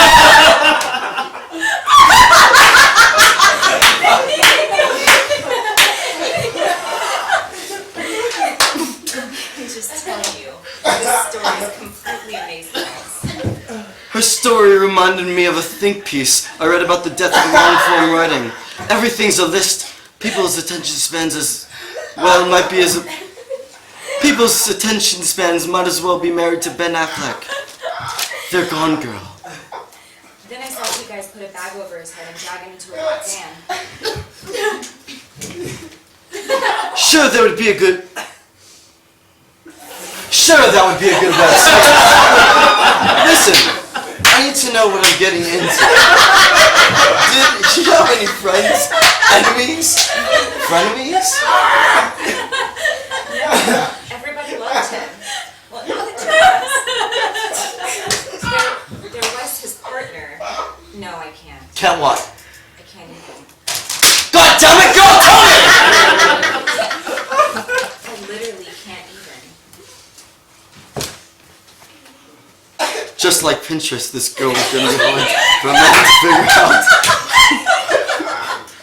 I have to warn you, it might not be cheap. I understand. Is there anything I can do? Fuck no. Thank you, Daniel. Sing it, Johnny Canzaro. Did I watch Johnny's? I heard. Johnny.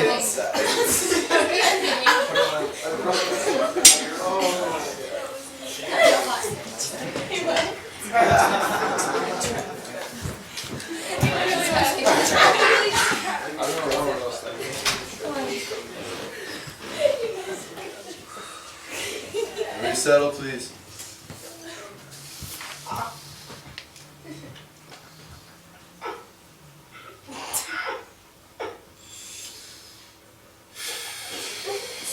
Boy, what a dame. I could tell from her outfit that she thought she was more attractive than she was.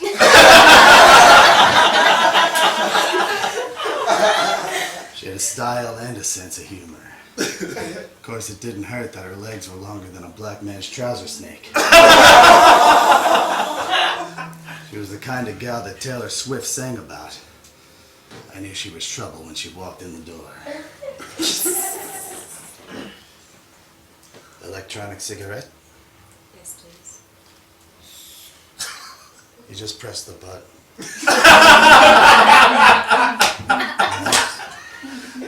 Deep breath. Deep.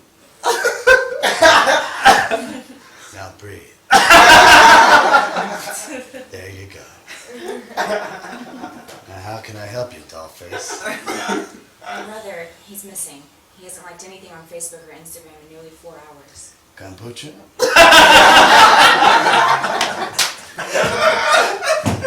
No thanks. I don't drink.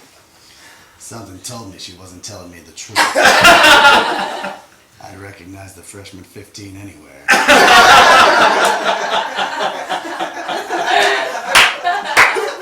It's a good thing she didn't drink. Because even if she did, like an ugly girl at a frat party, she wasn't getting it.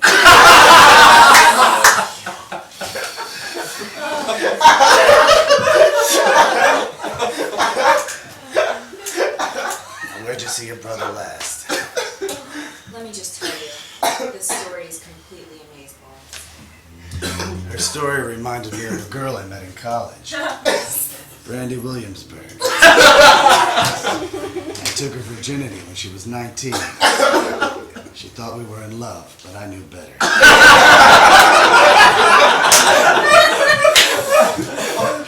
didn't have the heart to tell her I didn't want to see her again. So I had a friend tell her I was dead.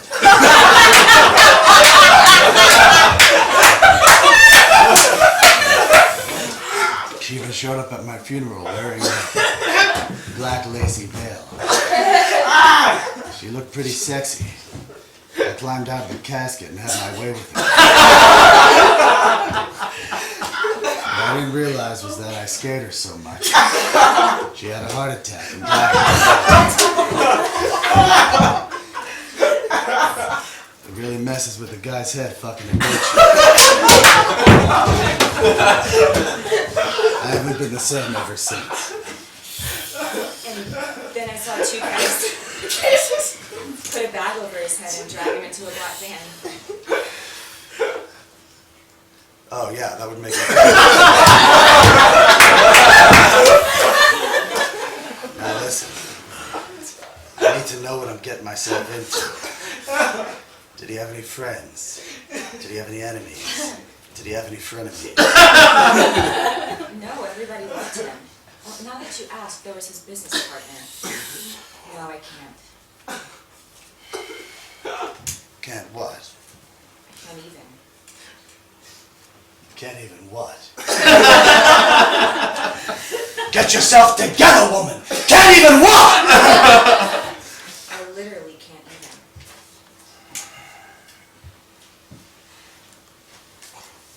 even. Just like the female productive system, this case was going to be hard for a man to figure out. I knew that like a midget at a urinal, I was going to have to stay on my toes.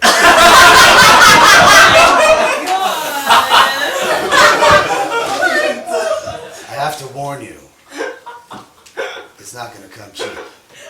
I understand. Is there anything I can do? Well, there is one thing. Johnny Kimmel's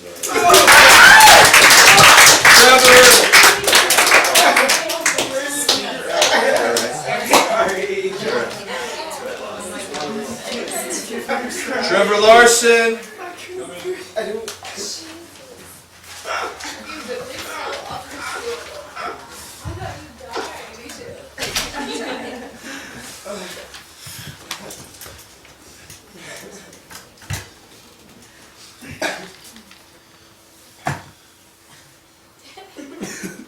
What a dame. I could tell by her outfit that she was smart and sexy. Didn't hurt that her legs were as long as a BuzzFeed article on 90s nostalgia. Who cares about Surge anyway?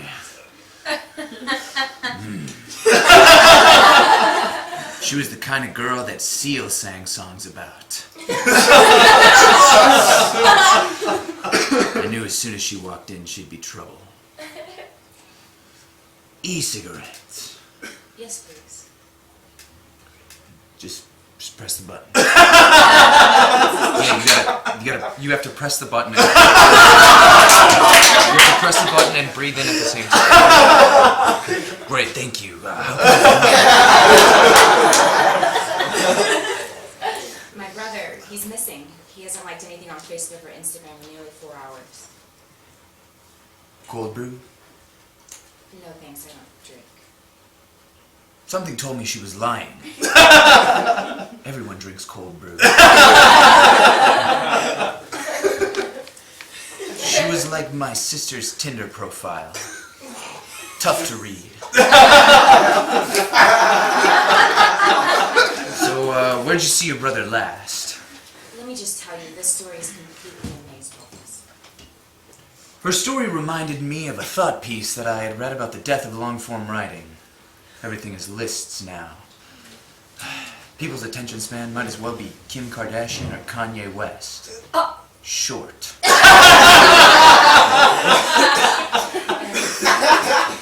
Then I saw two guys put a bag over his head and driving it to a black van. Right, that sounds like a great vine. Now, listen, I need to know what I'm getting myself into. Did your brother have any friends? Enemies? Frenemies? No, everybody loved him. Well, now that you ask, there was his business partner. No, I can't. You can't what? I can't even. You can't even what? Damn it, woman, say it! I literally can't even. Oh my god, what? Just like a woman's orgasm, I could tell that this case was gonna be tough for a man to figure out. Look, I have to tell you, this is not gonna be cheap. I understand. Is there anything I can do? A 5-star Yelp review would go a long way. It's been slow.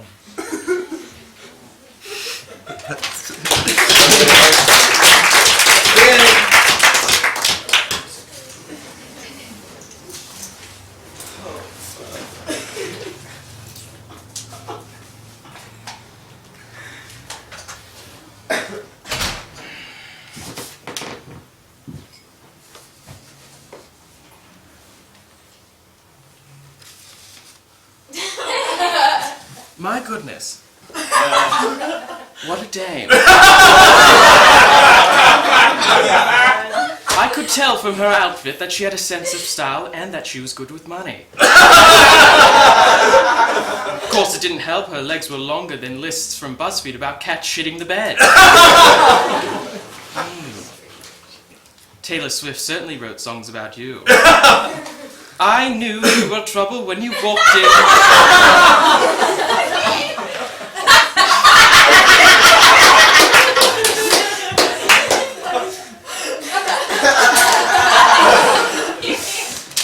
Electronic cigarette?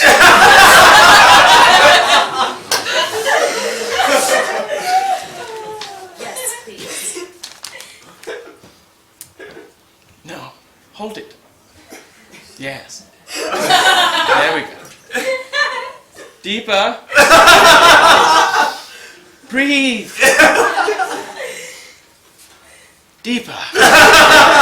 Yes. Now how can I help you? My brother, he's missing. He hasn't liked anything on Facebook. Would you like some gin and tonic? No thanks, I don't drink. No, I knew she was lying. Of course, it reminded me of those emails that my aunt would send me about Obama. Tough to read! Where did you see your brother last? Let me just tell you, this story is completely amazeballs. Reminds me of a think piece about the death of prose writing. There's too many lists. Too many. People's attention spans might as well be married to Ben Affleck. They've been cheated on. They're wrong, girl! And then I saw two guys put a bag over his head and drag him to a black van. Now that would be a very good idea for a web series. Let's call David Fincher up on the phone. Now listen. I need to know what I'm getting into. Does your brother have any friends? Enemies? Fuck buddies?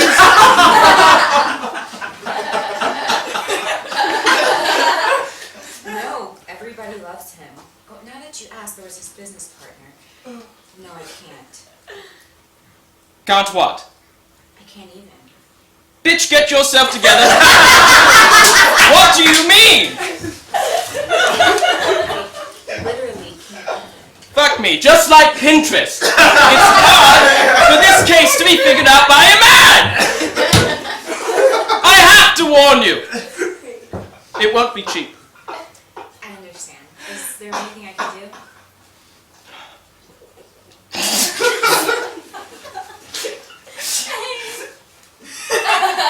Smoke this doobie with me. Thank you.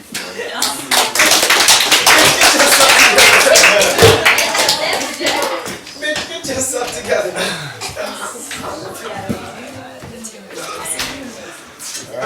Our actors have decided to change the script a bit. I'm saying that shit. I'm using that shit. You know, some people. I'll say this. Some people do that.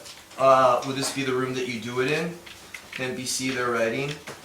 They would probably see that, and then they'd probably say, "Let's see it with the lines." That's probably what would happen. They were. If you have that emotional investment to their lines to bring the character to life, that's what they're looking for. So there's subtext in what they said and change the jokes.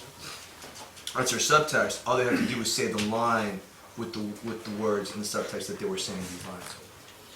Please, ladies and gentlemen, put your phones away. Away. With that being said,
she just stepped outside.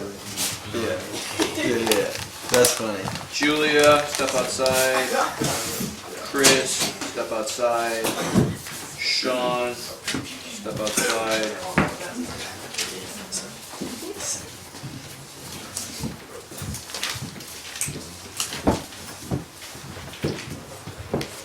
Okay, we have them take each other on.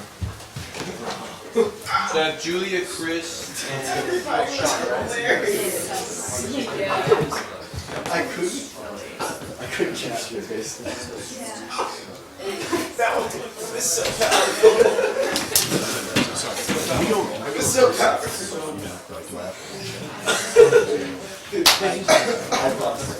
Where's Bobby at? Julia, come on in.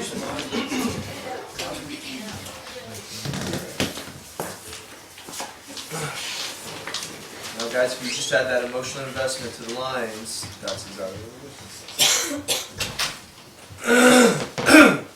This is Julia. Roll of God. You're reading with?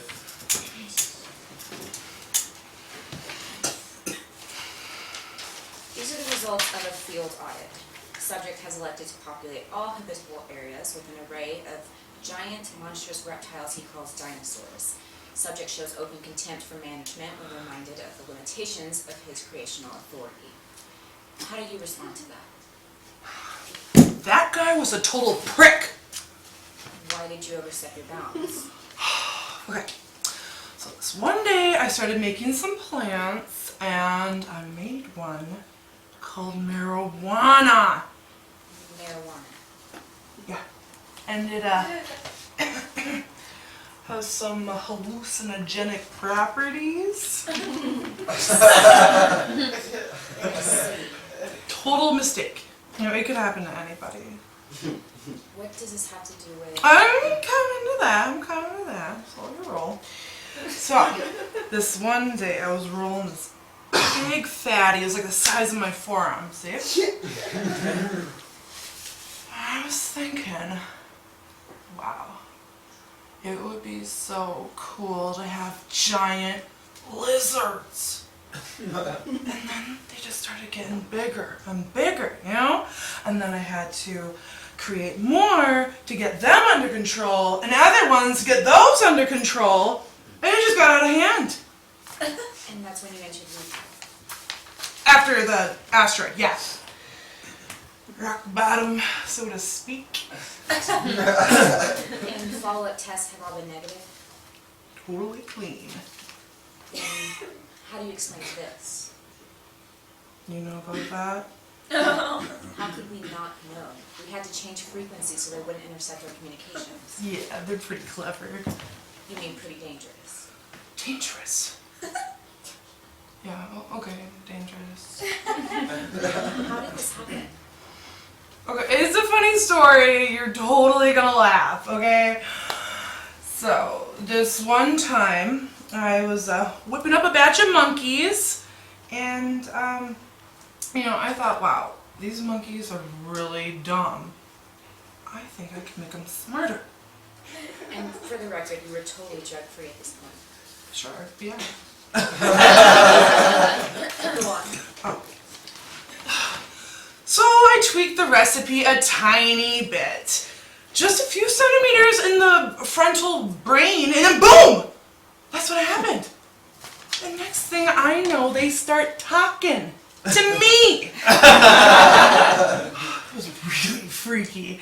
I thought I was having like a wicked flashback, and then they started building tiny little huts, and they're making these cute little outfits and having babies. It was charming. Charming? Yeah, for the most part. Here's a list of some of their charming accomplishments. Slavery, prostitution, kidnapping, Family, home tradition, deforestation, human sacrifice, philosophy, architecture, murder, rape, genocide, oh, democracy, Pixar, deep dish pizza, lust, abandonment, hope, forgiveness, love. There's just no way we can keep you on. You're fired. Over this? Over everything.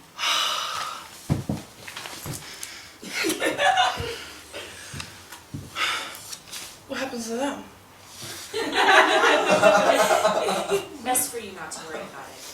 Oh, come on. I kind of feel bad for the little knuckleheads. They're slated for destruction. Asteroid? No, the new guy's supposed to do it. Who's that? Donald Trump. Ever heard of him?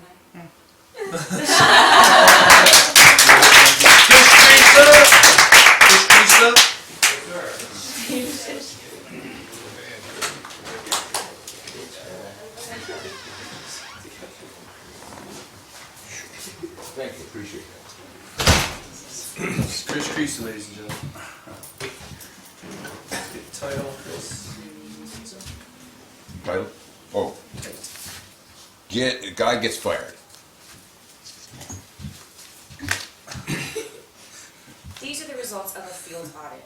Subject has elected to populate all habitable areas with an array of giant, monstrous reptiles he calls dinosaurs. Subject shows open contempt for management when reminded of the limitations of his creational authority. How do you respond to that? That guy was a total prick. Why did you overstep your bounds? One day, I was making some plants, and I made this one. It was called marijuana. Marijuana? Yeah, it has hallucinogenic properties. I see. And okay, it was a mistake, but it could happen to anybody. What does this have to do with? But I'm getting to that. Okay, so one day I rolled this big giant fatty about the size of my forearm. Sitting back and I'm thinking, wow, giant lizards would be really cool. But they were at first they were like little kids in the backyard, but then they got bigger and they got bigger and bigger, and then I had to get something to control them, and then I had to get others to control them, and then it just got out of hand. And that's when you entered rehab. Oh, right after the asteroid, yeah. Damn. And follow-up tests have all been negative. Sure have. How do you explain this? You know about that? How could we not know? We had to change frequency so they wouldn't intercept our communication. Yeah, they're pretty clever little buggers, huh? You mean pretty dangerous? Dangerous. Okay, dangerous. How did this happen? Well, it's a funny story. Now you're gonna laugh about this. Get ready. I was whipping up this batch of monkeys, and then I was thinking, you know, they're really pretty dumb. Maybe I could make them a little smarter. And for the record, you were totally drug-free at this point. Yes. And so I tweaked the recipe just a little bit, just a few more centimeters of forebrain, and then bam, it happened. All of a sudden, they're talking to me. It just freaked me out. I said, wow, I'm having a flashback here. But then they started building these little cabins and making these cute little outfits and having babies. It was so charming. Charming. Yeah, for the most part, yeah. Here's a list of some of their charming accomplishments. Slavery, prostitution, kidnapping, Family, home, tradition, deforestation, human sacrifice, philosophy, architecture, murder, rape, genocide, democracy, Pixar, deep dish pizza, lust, cruelty, abandonment. hope, forgiveness, love. There's just no way we can keep you on. You're fired. Over this? Over everything.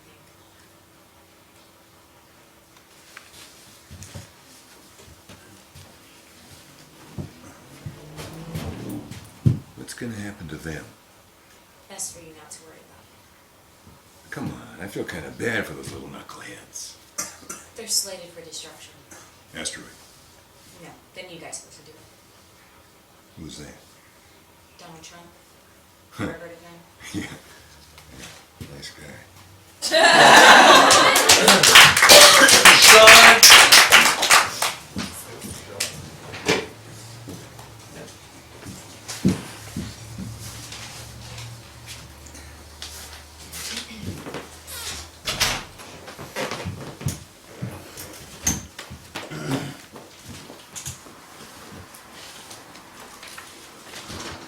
These are the results of a field audit. Subject has elected to populate all habitable areas with an array of giant, monstrous reptiles he calls dinosaurs. Subject shows open contempt for management when reminded of the limitations of his creational authority. How do you respond to that? That guy was a total prick. Why did you overstep your bounds? Well, this one day, I was making plans, right? And I made this one called marijuana. Marijuana. Yeah. A little hallucinogenic type of properties to it, but I see. it was an honest mistake. Anybody could have done that. What does this have to do with... Hey, look, I'm getting to that. So, one day I was just rolling this really big fatty. It was the size of my forearm. It was got me thinking, lizards, and what they get some big lizards.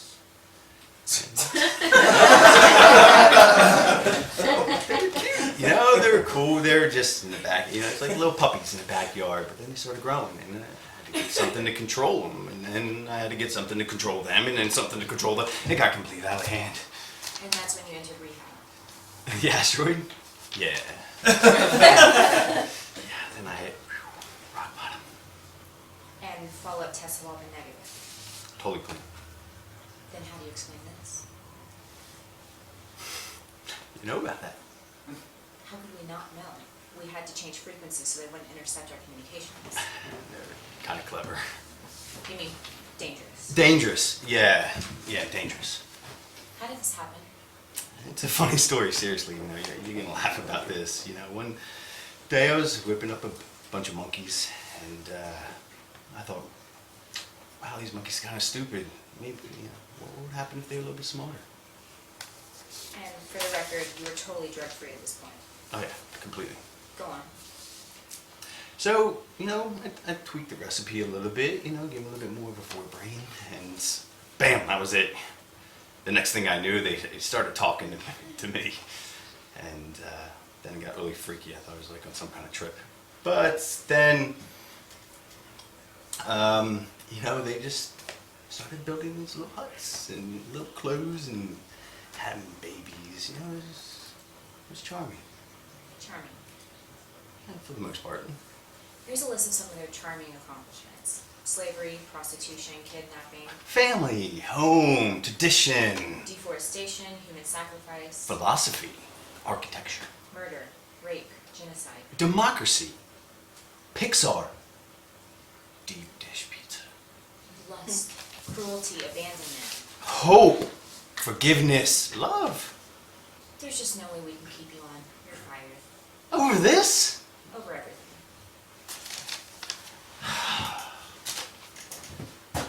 What's gonna happen to them?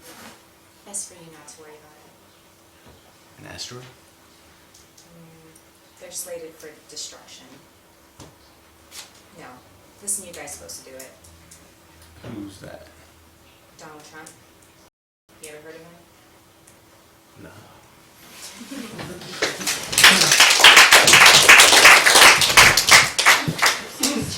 Alright guys, you pick one. Julia? Is that a vote, Shannon, or is that... Yes, it's a vote. It's my little weird vote. Chris?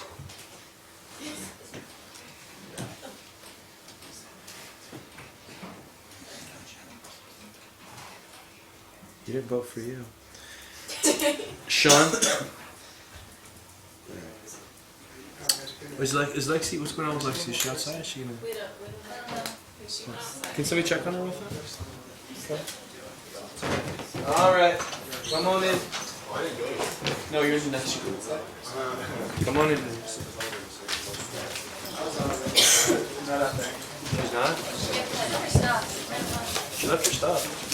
She got it first, second first. Alright. Let's have my crime drama guys step outside. The rest of my crime drama guys.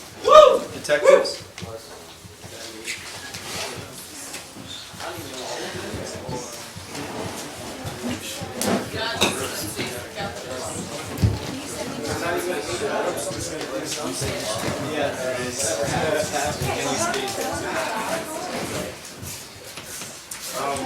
I left the camera on. Ben's got it. Ben's got it.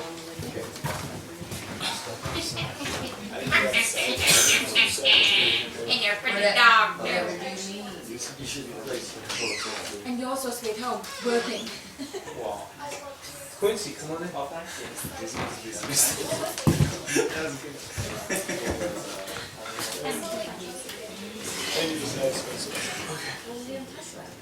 Max, is this good? Yes. Yeah, you'll get tight. You'll get tight on. Quincy. Come on in.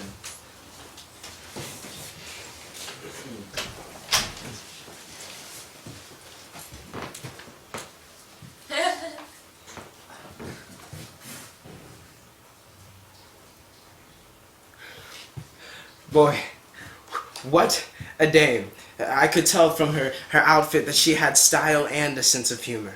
Of course, it didn't hurt that her legs were longer than a BuzzFeed list of cats playing the piano. She was the kind of gal that Taylor Swift sang about. I knew that you were trouble when you walked in. Trouble, trouble, trouble. Electronic cigarette? Yes, please. There you go. Yeah, I actually don't know how to work that. My friend got it for me, and you can keep it. How can I help you? My brother, he's missing. He hasn't liked anything on Facebook or Instagram for nearly 4 hours. Would you like some kombucha? Thanks, I don't drink. She lying and she know it. Okay. You know, where did you see your brother last? Let me just tell you, this story is completely amazeballs. Okay. Her story reminded me of something completely wrong and pointless. I could care less for it, honestly. But I did enjoy looking at her quite full breasts. They were absolutely and I think she's finishing up talking now. Then I saw two guys put a bag over his head and drive him into a black van. That's a terrible porno. Sure. Listen, I need to know if I'm gonna get into. I need to know what I'm getting into. Does he have any friends, enemies, frenemies? No, everybody loved him. Well, now that you asked, there was his business partner. No, I can't. You can't what? I can't even. Get yourself together, woman. You can't even what? I literally can't even. My God. Just like Pinterest, this case was gonna be hard to figure out. For a man, anyone with a good amount of testosterone, like, difficult. I have to warn you, this will not be cheap. I understand. Is there anything I can do? I thought you never asked.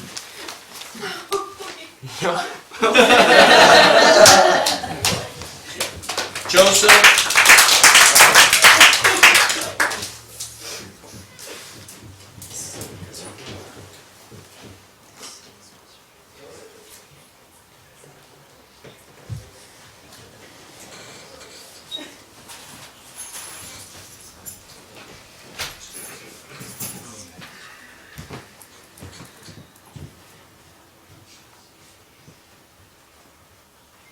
Boy, what a dame. I could tell by her style and her... She had a sense of humor. Of course, with legs as long as that, longer than a BuzzFeed list of a bunch of cats trying to play the piano. She's the kind of girl Taylor Swift sang songs about.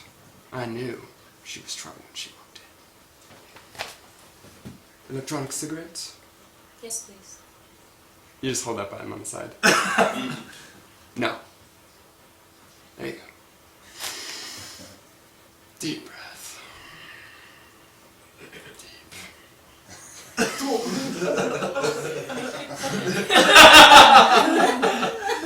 There, give it back.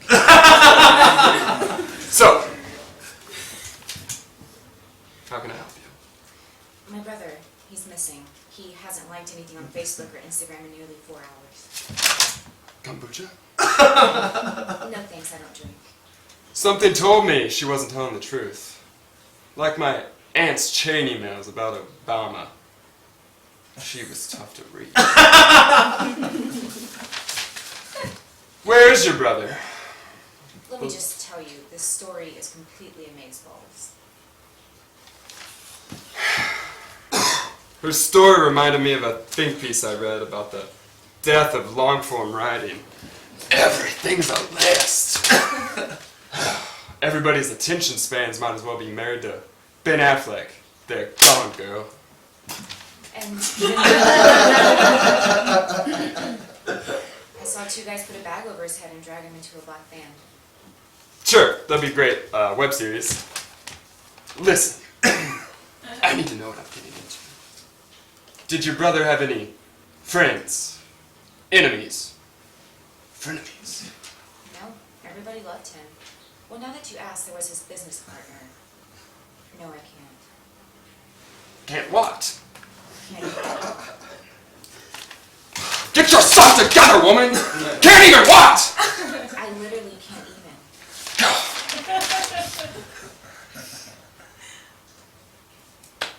Just like Pinterest. This case was going to be hard for a man to figure out. I have to tell you, I can help, but it won't be cheap. I understand. Is there anything I can do? Sit on my face.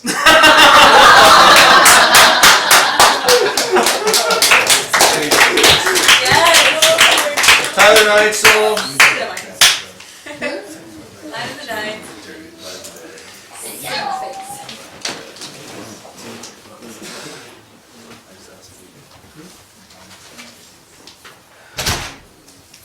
Tyler Neitzel.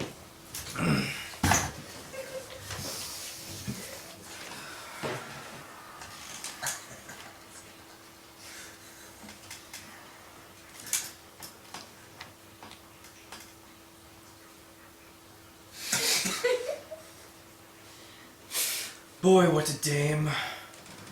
I could tell from her outfit she had style and loose morals. Of course, it didn't hurt she had legs longer than a BuzzFeed article of cats playing the piano.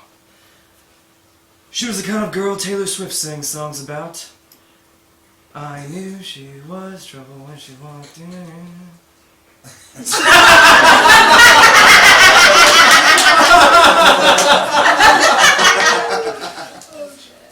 Portable electronic hookah pad? Yes, please. You just hold the button. I said hold, not press. Take a deep breath now. Deep breath.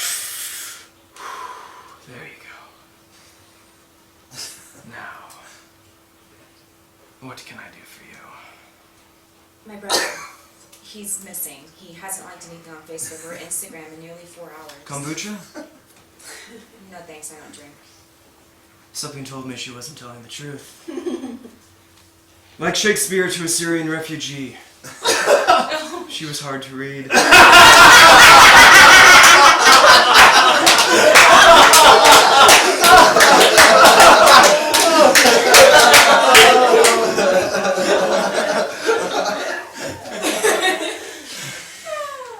When was the last time you saw your brother? Let me just tell you, this story is completely amazing. Her story reminded me of a long-form piece I think piece I read about the death of long-form writing. People's attention spans are so short these days, everything has to be a list. 12 shades of purple you didn't know existed. 13 times Donald Trump said words that weren't racist. 22 types of alcohol that you can absorb through your anus will surprise you.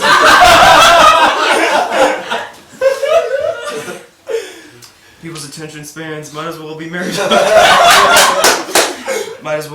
O.J. Simpson.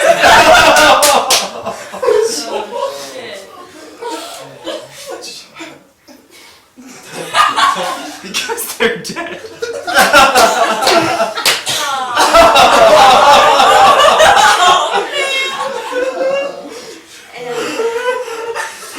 And then I saw two guys put a bag over his head and drag him into a black van. You're right, that would be a great web series. Sure. Listen, I need to know what I'm getting into. Does he have any friends? Enemies? Frenemies? No, everybody loved him. Well, now that you asked, there was his business partner. No, I can't. Can't what? I can't even. Snap out of it, woman! You can't even what?! I literally can't even.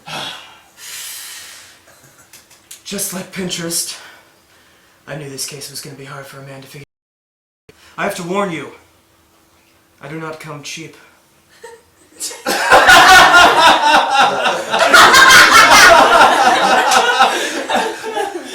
I understand. Is there anything I can do for you? Kombucha?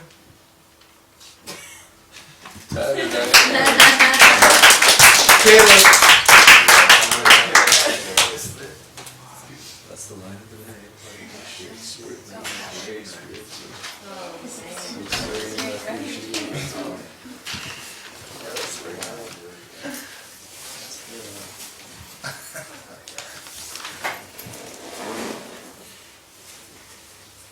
Boy, what a dame.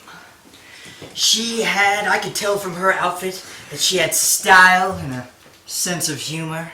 Of course, it didn't hurt that she had legs longer than a BuzzFeed article about cats trying to play the piano. She was the kind of gal that Taylor Swift sang songs about. You could say I knew she was trouble when she walked in. Electronic cigarette? Yes, please. Just hold the button. No, hold it. Deep breath. Take a deep breath. And then breathe it out. Yes, there you go. So, how can I help you? My brother, he's missing. He hasn't liked anything. Kombucha? No, thanks. I don't drink. Something told me she wasn't telling me the truth. Like my aunt's chain emails about Obama. She was tough to read.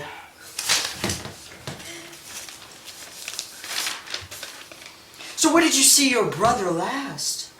Let me just tell you, this story is completely amazing. Oh, her story reminded me of the death of long-form writing. Everything's a list. People's attention span might as well be married to Ben Affleck. They're gone, girl. And then I saw two guys put a bag over his head and drive him into Yes, the that sounds really, really great. I'm definitely going to come to your recital. Now listen, I need to know what I'm getting into, okay? Did he have any friends? Enemies? Frenemies? No, everybody loved him. Well, now that you ask, there was his business partner. No, I can't. Can't what? I can't even. Damn it, girl! Can't even what? I literally can't even. Just like Pinterest. This case was going to be hard for a male to figure out. I'm going to tell you now, this isn't going to be cheap. I understand. Is there anything I can do? Oh, I can think of something.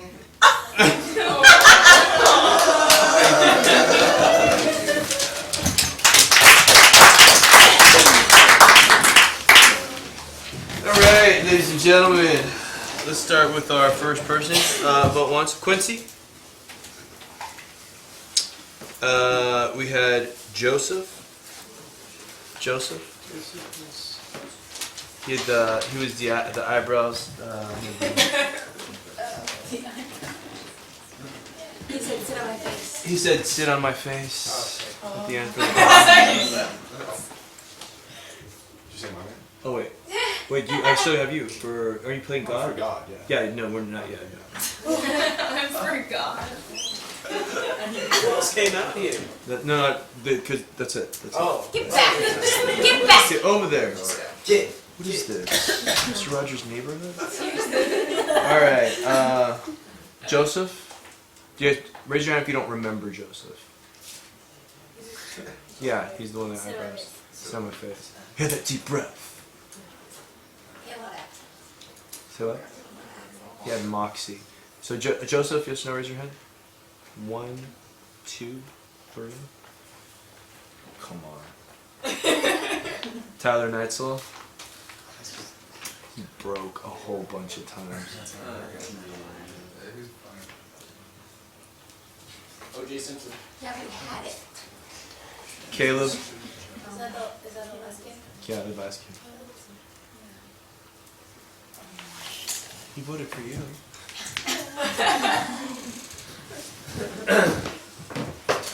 Come on in. Alright.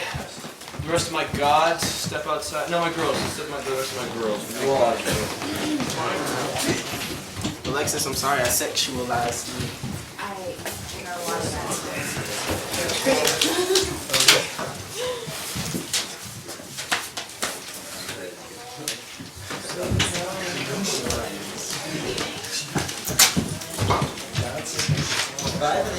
Is it just Danielle, Monica, Alexis, step outside? Trevor, come on down. Here, read. Yeah, read for, yeah. Bitch, get yourself. Can you just make that like just a short little video? Oh, you're mad. Like you dressed up in the fanciest of clothes. All right. You take a city, you just I got 3 girls, right? That's it? Get yourself together.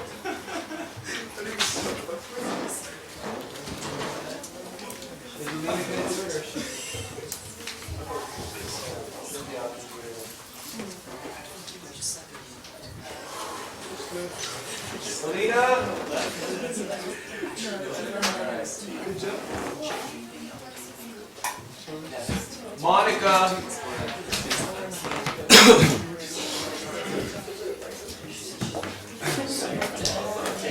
All right, guys, we got this group of homework. That's it.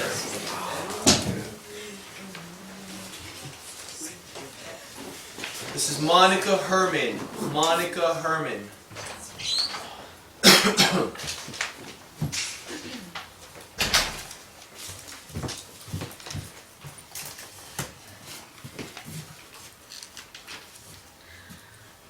Yeah. I'll call you back. I'm waiting for my interview to start. Yeah, I ate a few of them. Sorry, I was just hungry and running late. What do you mean they were special occasion brownies? Those were pot brownies? God, oh my God. Oh my God. Okay. So how long do you think I have before I start feeling the effects?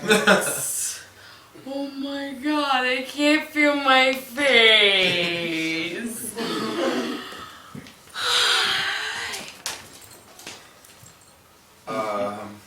Good morning. Thanks for coming down. Hi.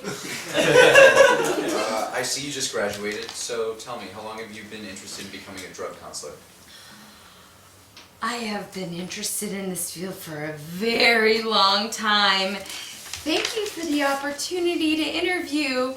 I was on my senior class board and a member of the homecoming committee forever, and I have $40,000 in debt, and oh my God, your face is melting. Excuse me? I'm sorry? You just said my face is melting.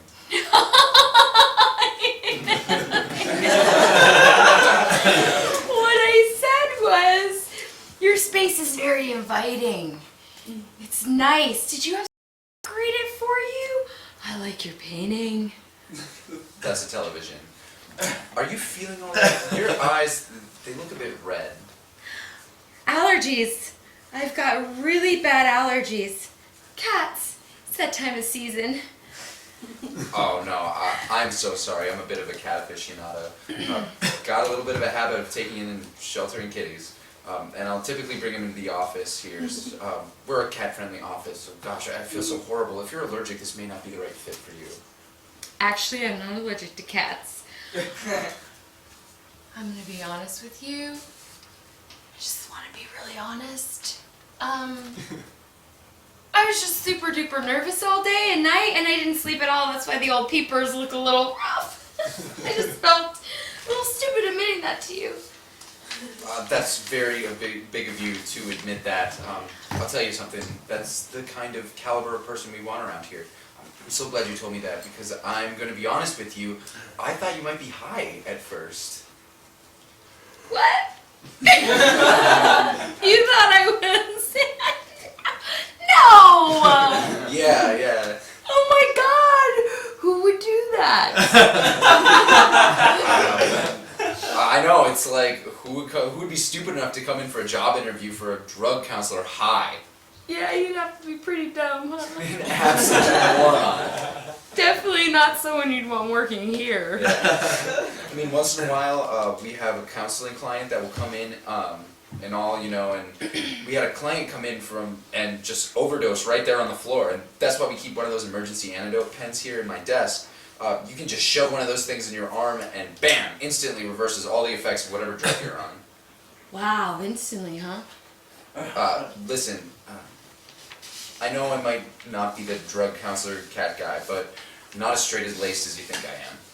Once in a while, not too often, I like to have a little vino at work. So, I don't pour just a little, not a lot, just a little. So, calm those nerves a bit. Just our little secret, okay?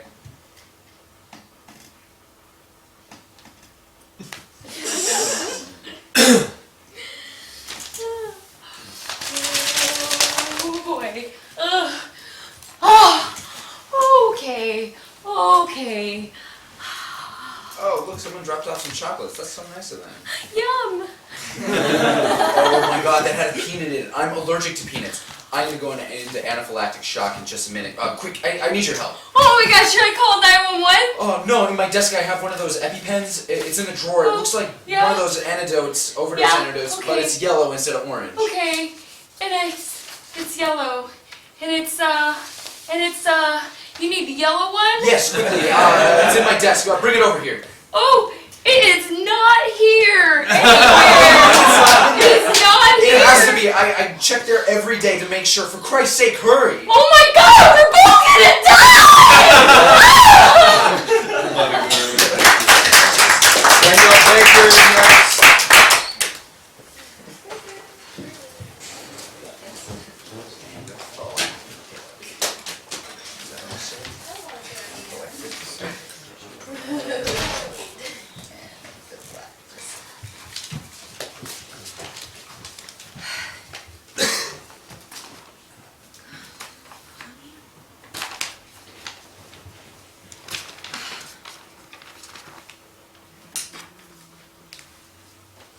I'll call you back. I'm waiting for my meeting.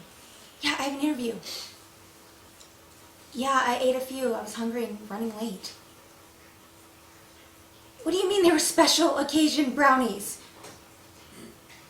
There was pies and brownies! Oh my god! Oh my god! Okay. How long till I start feeling the effect?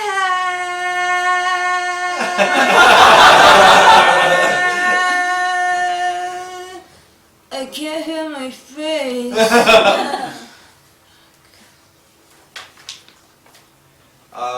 Good morning.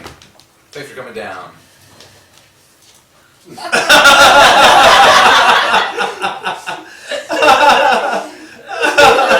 Okay, I can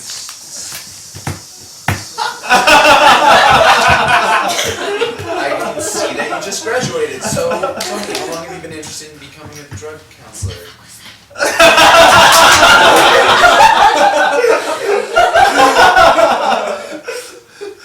How long have you been interested in becoming a drug counselor? A very long time.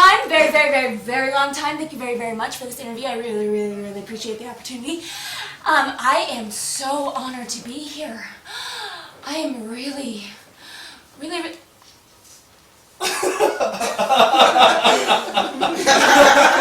I was a member of my senior class and I was homecoming queen and I have $42,000 in student loans and your face is melting off! Excuse me? I'm sorry? You just said my face was No, melting I off? didn't. I said your place is very inviting. And, my mouth is dry. And did you have someone decorate it? Your picture is really cool. I like it. That's television. Are you feeling all right? Your eyes, they look a bit red. What?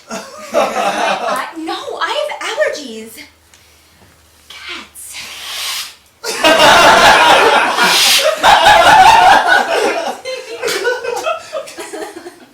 It's that kind of season. Oh, no, I'm so sorry. I'm a bit of a cat aficionado. Got a little bit of a habit of taking in sheltering kitties. And I typically bring them into the office with me.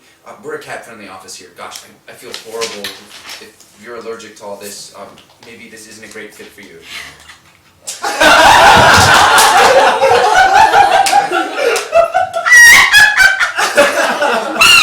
No. No. I love cats. I mean, I'm actually not allergic to cats at all. I was just really nervous and I'm really excited for this opportunity and I couldn't sleep last night and I couldn't sleep this morning and I didn't sleep at all and now I'm just really embarrassed that I even said I was allergic to cats. I'm not allergic to cats at all. It's just I love cats. Right. That's very big of you to admit. I'll tell you something. That's the kind of caliber person we want around here. I'm so glad that you told me that because at first, to be honest, I thought that you might have been high. High? What? You thought I was... No. Yeah, it did. What the hell kind of person would do that? I know, it's like, who would to show I up for a know. job interview as a drug counselor. Hi. Such a moron! It would be pretty dumb. It's so dumb. Oh yeah, an absolute moron. Yeah. You wouldn't want that kind of person working here. That would be terrible for business. I mean, once in a while we have a counseling client come in who, they have an overdose right here on the floor. That's why I keep one of those emergency antidote pens here on my desk. You just shove one of those things in your arm and bam, instantly reverses the effects of whatever drug you're on. Oh. Instantly, huh? Yeah. Listen, I know I might be a drug counselor cat guy, but not as straight-laced as you probably think. Once in a while, not often, I like to have a little vino at work. So why don't I just pour you a little bit? Not a lot, just something to calm down your nerves.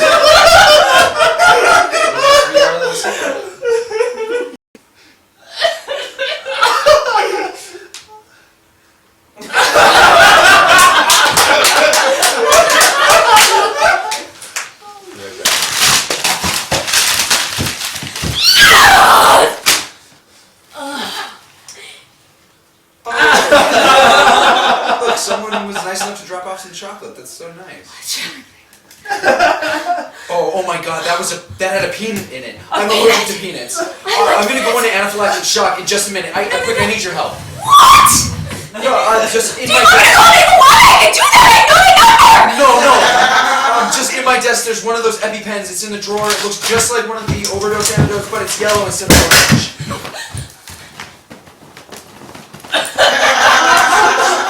Is it yellow? Yes, it's yellow, not orange. Yeah, quickly, it's in my desk. Please, just bring it over here. I can't find it!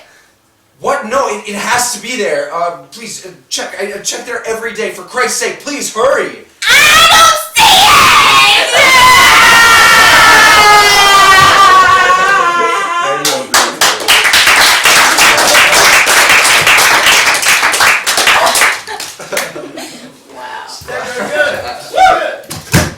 Alexis. Channel her inner Quincy.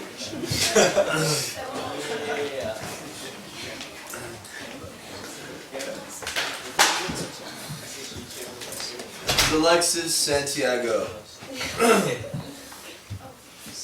Yeah. Hey, I have to call you back. Yeah, I'm waiting for my interview to start. Oh, yeah, sorry, I ate a few. I was in a rush.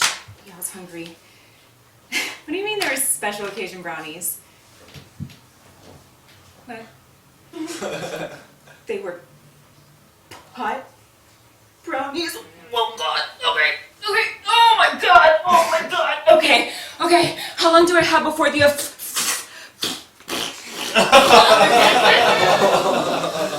You know what? I kinda really feel like they do not gotta go.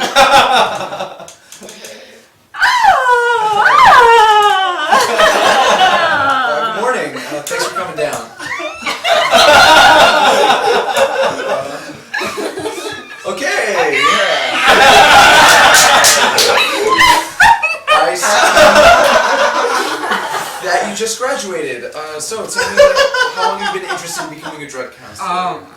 I have been interested in this field for a long time. Thank you so much for taking the time to interview me. I was on the student council board and the homecoming committee, okay? And I had $42,000 in student loan debts. Your face is melting. Excuse me? I'm sorry? You just said my face was melting? No, what I said was this space is very inviting. Did you have someone decorate it? I really like that painting. That's a television. Are you feeling...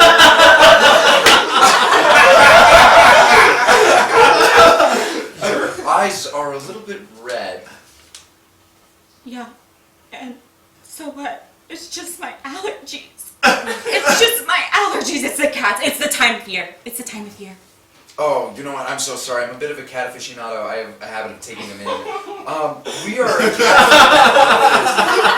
Gosh, I feel horrible. I'm really sorry, but if this might not be a good fit for you. No. I'm absolutely not allergic to cats. I'm gonna be really honest with you, okay? I was just super duper nervous all day and night yesterday, and I just couldn't sleep, and that's why the old peepers are looking a little rough, okay? I just felt stupid admitting that to you. Oh, well, that's very big of you to admit. I'll tell you something. That's the kind of caliber of person that we want around here. I'm so glad you told me that. Wow, I at first I thought you were high. What? You thought I was hot? No! Yeah. Oh my god, who would do that? I mean, who'd be stupid enough to come into a job interview for a drug counselor high? Right, you'd have to be freedom to do that. Absolute moron. Absolutely, definitely not someone you want working here. Once in a while we have a counseling client that will come in and have an overdose right here on the spot. That's why we keep an emergency handle just in case. You just shove one of those things in your arms and bam, instantly reverses the effects of whatever drugs you're on. Instantly. Listen, I know I might be the drug counselor cat guy, but I'm not as straight-laced as I look. Once in a while, not often, I like to have a little vino at work. So why don't I just pour you a little bit, not a lot, just a little bit to calm down your nerves. It'll be our little secret, okay? Let's do it. I'll be right back.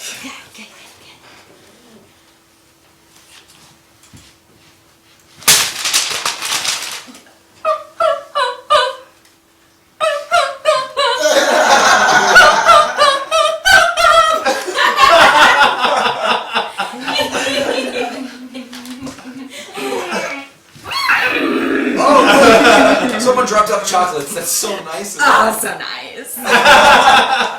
Oh my god, this had a peanut in it. I'm allergic to peanuts. I'm gonna go into anaphylactic shock. Please, I need your help. No, what do I do? Do I call 911? What do I do? No, in my desk, there's another one of those EpiPens, but it looks just like the overdose antidote, but it's yellow instead of orange. Oh! Oh! You need the yellow one! Please, it's in my desk, bring it over. Dark yellow! Dark yellow, right? Kind of like orange, kind of. Yellow, it needs to be yellow. You're right, dark yellow, okay. You know what? I can't find it here! No, it has to be Check it, make sure it's there every day. Check again. No, it's not! You're gonna die!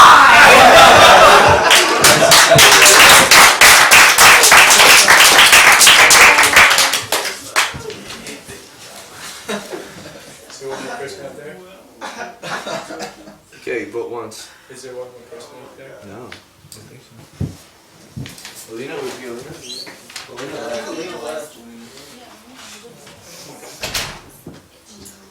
Monica Herman. Daniel Baker. Yeah. Ooh, isn't that great in class with cold reads? They're doing that good. You guys don't even know. It gets funnier. Incredible. I think it was the way she stepped on that chair. Daniel Baker. Raise your hand, please.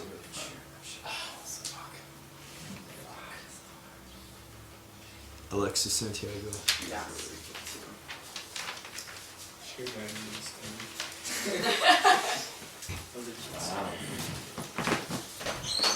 All right, everybody else, step on outside. Whoever's left for God. Oh, you.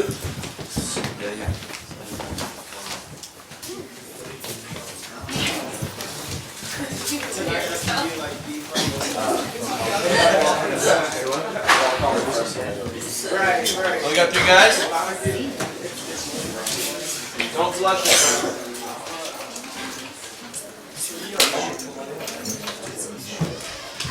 Alright guys, you got Henry.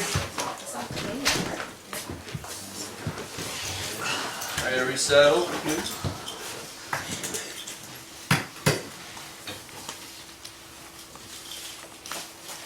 These are the results of a field audit. Subject has elected to populate all habitable areas with an array of giant, monstrous reptiles he calls dinosaurs. Subject shows open contempt for management when reminded of the limitations of his creational authority. How do you respond to that? That guy sounds like a prick. Why? How did you overstep your boundaries? This one day I was making these plants, and I just made one called marijuana. Marijuana. Yeah, it was. It had like. Sorry, I got this. It had like these hallucinogenic properties. I see. Yeah, it was a mistake. Could have happened to anyone. What does that have to do with? I'm coming to that. So, this one day, I rolled a big blunt, like the size of my forearm. It was a backwood. And I started thinking, you know, giant lizards would be really cool. And the first ones were like tiny, like puppies in your backyard. Then they started reproducing, and I had to get some to control them, and then I had to get some to control the ones that were controlling them, and then it just got completely out of hand. And that's when you entered rehab. After the asteroid, yeah. It was rock bottom, so to speak. And follow-up tests have all been negative. Yeah, totally clean. Then how do you explain this? Oh, you know about them? How could we not know? We had to change frequencies so they wouldn't intercept our communications. They're clever. You mean dangerous? Dangerous? Yeah. How did this happen? You know, it's a funny story, seriously.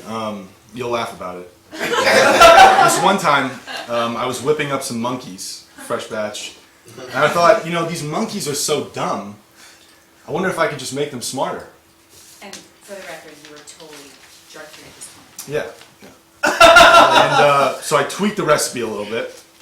A few centimeters of this, a little bit of that, and boom, that was it. Next thing I know, they started talking to me. It was freaky. It was like they were having like it was like I was having a flashback, and they started building huts and like wearing outfits, having babies. It was charming.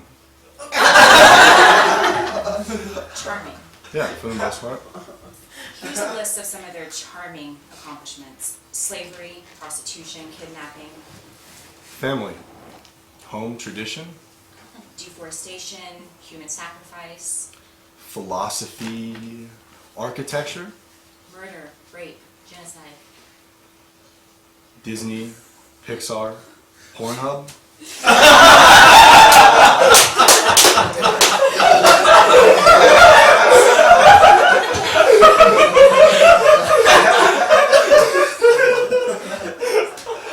Lust, cruelty, abandonment. Hope, forgiveness, love. There's just no way we can keep you on. You're fired. Over what? Over everything. Well, what happens to them? Best for you not to worry about it. Asteroid? No. Then you guys supposed to take care of it. Who's that? Donald Trump. Ever heard of him? Yes. Juliet.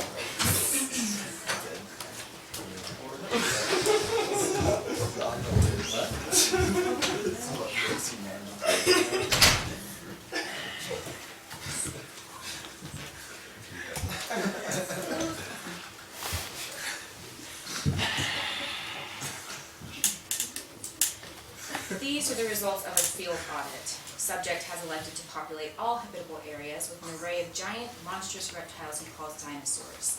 Subject shows open contempt for management when reminded of the limitations of his creational authority. How do you respond to that? That guy was a total prick. Why did you overstep your bounds? Alright, well, this one day I was making some plants and then we made one called marijuana. Marijuana. Yeah, and it had some hallucinogenic properties. I see. Total mistake. I mean, it could happen to anybody, right? What does this have to do with me? Oh, I'm coming to that. So, this one day I rolled a big old fatty, like the size of my forearm, right? And then I started thinking, whoa, giant lizards would be so cool. And at first, they were really nice, you know, they were small and nothing. They were like little puppies in the backyard. But then they started getting bigger, and I needed to make more to control them, and then I needed to make more to control them, and then it started getting pretty out of control. And that's when you entered rehab. Oh yeah, after the asteroid, yeah. That's the rock bottom, so they call. And follow-up tests have all been negative. Totally clean. Then how do you explain this? Oh, you know about that, huh? How could we not know? We had to change frequency so they wouldn't intercept our communications. Yeah, they're pretty clever. You mean pretty dangerous. Dangerous? Yeah, I guess. Dangerous. How did this happen? Oh, okay, it's a pretty funny story. You're actually gonna laugh at this one. Alright, so this one time, I was whipping up a batch of monkeys, right? And then I looked at them, I was like, whoa, these monkeys are really, really dumb. Like, all they do is just throw shit at each other, and they're humping everything, and they're just out of control. There's bugs in their hair, and they're eating them. I was like, what if I make them smarter? And for the record, you were totally drug-free at this point. Yeah. So I tweaked the recipe a little bit, and I put a little more brain in the forward part, you know, and then boom, voila, there you have it. The next thing I know, they start talking to me. I mean, it was really freaky at first, and I honestly thought I was having a creepy flashback, but then they started building these little cute little huts and making little clothes. And then they started like having little accents in different countries and talking different languages. It was really charming. Charming. Yeah. Okay, well here's a list of some of their charming accomplishments. Slavery, prostitution, kidnapping, Family, home, and tradition. deforestation, human sacrifice, Philosophy, architecture, murder, rape, genocide, democracy, Pixar, Justin Timberlake, deep dish pizza. lust, cruelty, abandonment. Whoa, hope, forgiveness, love. There's just no way we can keep you on. You're fired. For this? For everything.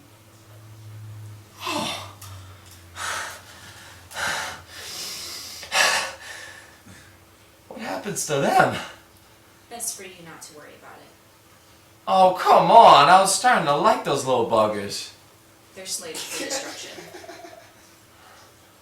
Asteroid? No. Then you guys supposed to do it. Who's that? Donald Trump. Ever heard of him? No, but he sounds dumb.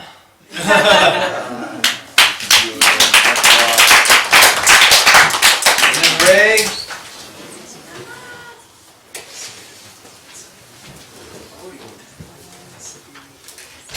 Alright. Got Ray.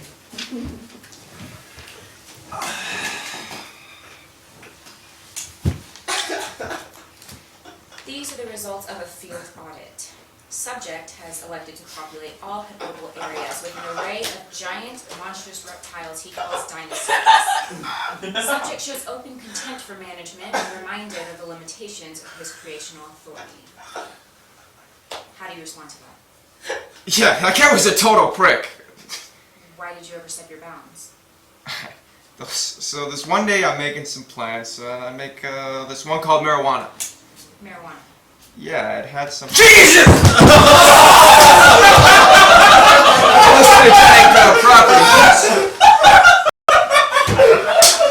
Could have happened to anybody.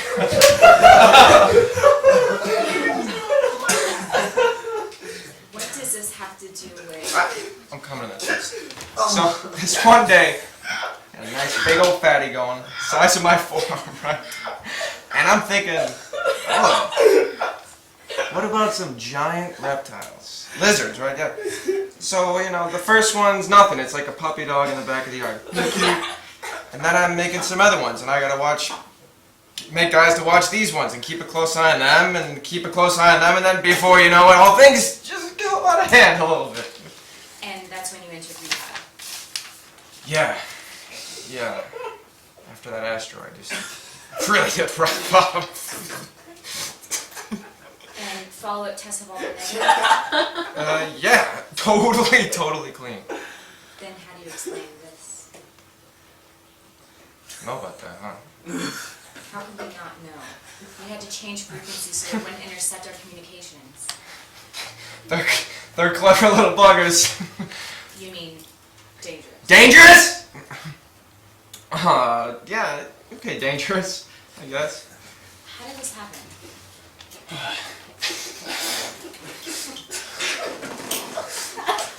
This is a really funny story. Seriously, you're gonna laugh. So this one time, whipping up a batch of monkeys, and I thought I just, they thought they were a little dumb, so I wondered what it'd be like if they were a little smarter. And for the record, you were totally drug-free at this point. Yeah. Go on. But anyway, so I tweaked the recipe a tiny bit, just a few centimeters to, the additional prefrontal cortex, and boom! That was it. Before I know it, they started talking to me, and it was really freaky. And then, I thought I was having this wicked flashback, but they started building these little huts, making these cute little outfits. When they started having the babies, it was just really charming. Charming. Yeah, for the most part, yeah. Here's a list of some of their charming accomplishments. Slavery, prostitution, kidnapping, Yeah. Family and home tradition. deforestation, human sacrifice, Philosophy. Architecture. murder, rape, genocide. Democracy. Pixar. Deep dish pizza. Lust, cruelty, abandonment. Hope. Forgiveness. Love. There's no way we can keep you on. You're fired. Over this? Over everything.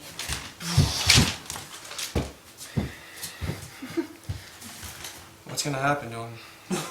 Best for you not to worry about it. Asteroid? No, then you guys supposed to handle it. Who the hell is that? Donald Trump. You've heard of him? No, he's with the other side.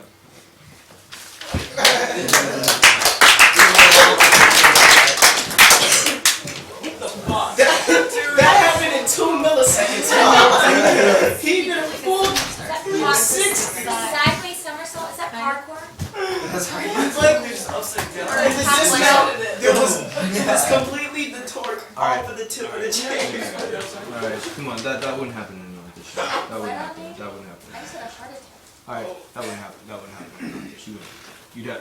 You have to sit and wait in those pockets when it's not laughing. You guys are sitting in that chair. You got like professional people watching. You sit in those pockets when it's not coming.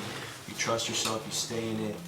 You're gonna get your laughs from your reactions. If it takes 4 or 5 beats to go in there, you're not getting laughs. You stay in those pockets. You guys know what I'm talking about. You're right here. It's going back and forth. You're not getting it. You're not getting it. You stay committed. The more you stay committed to that emotional investment, it's gonna come. If you're committed.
it's really commitment to the character.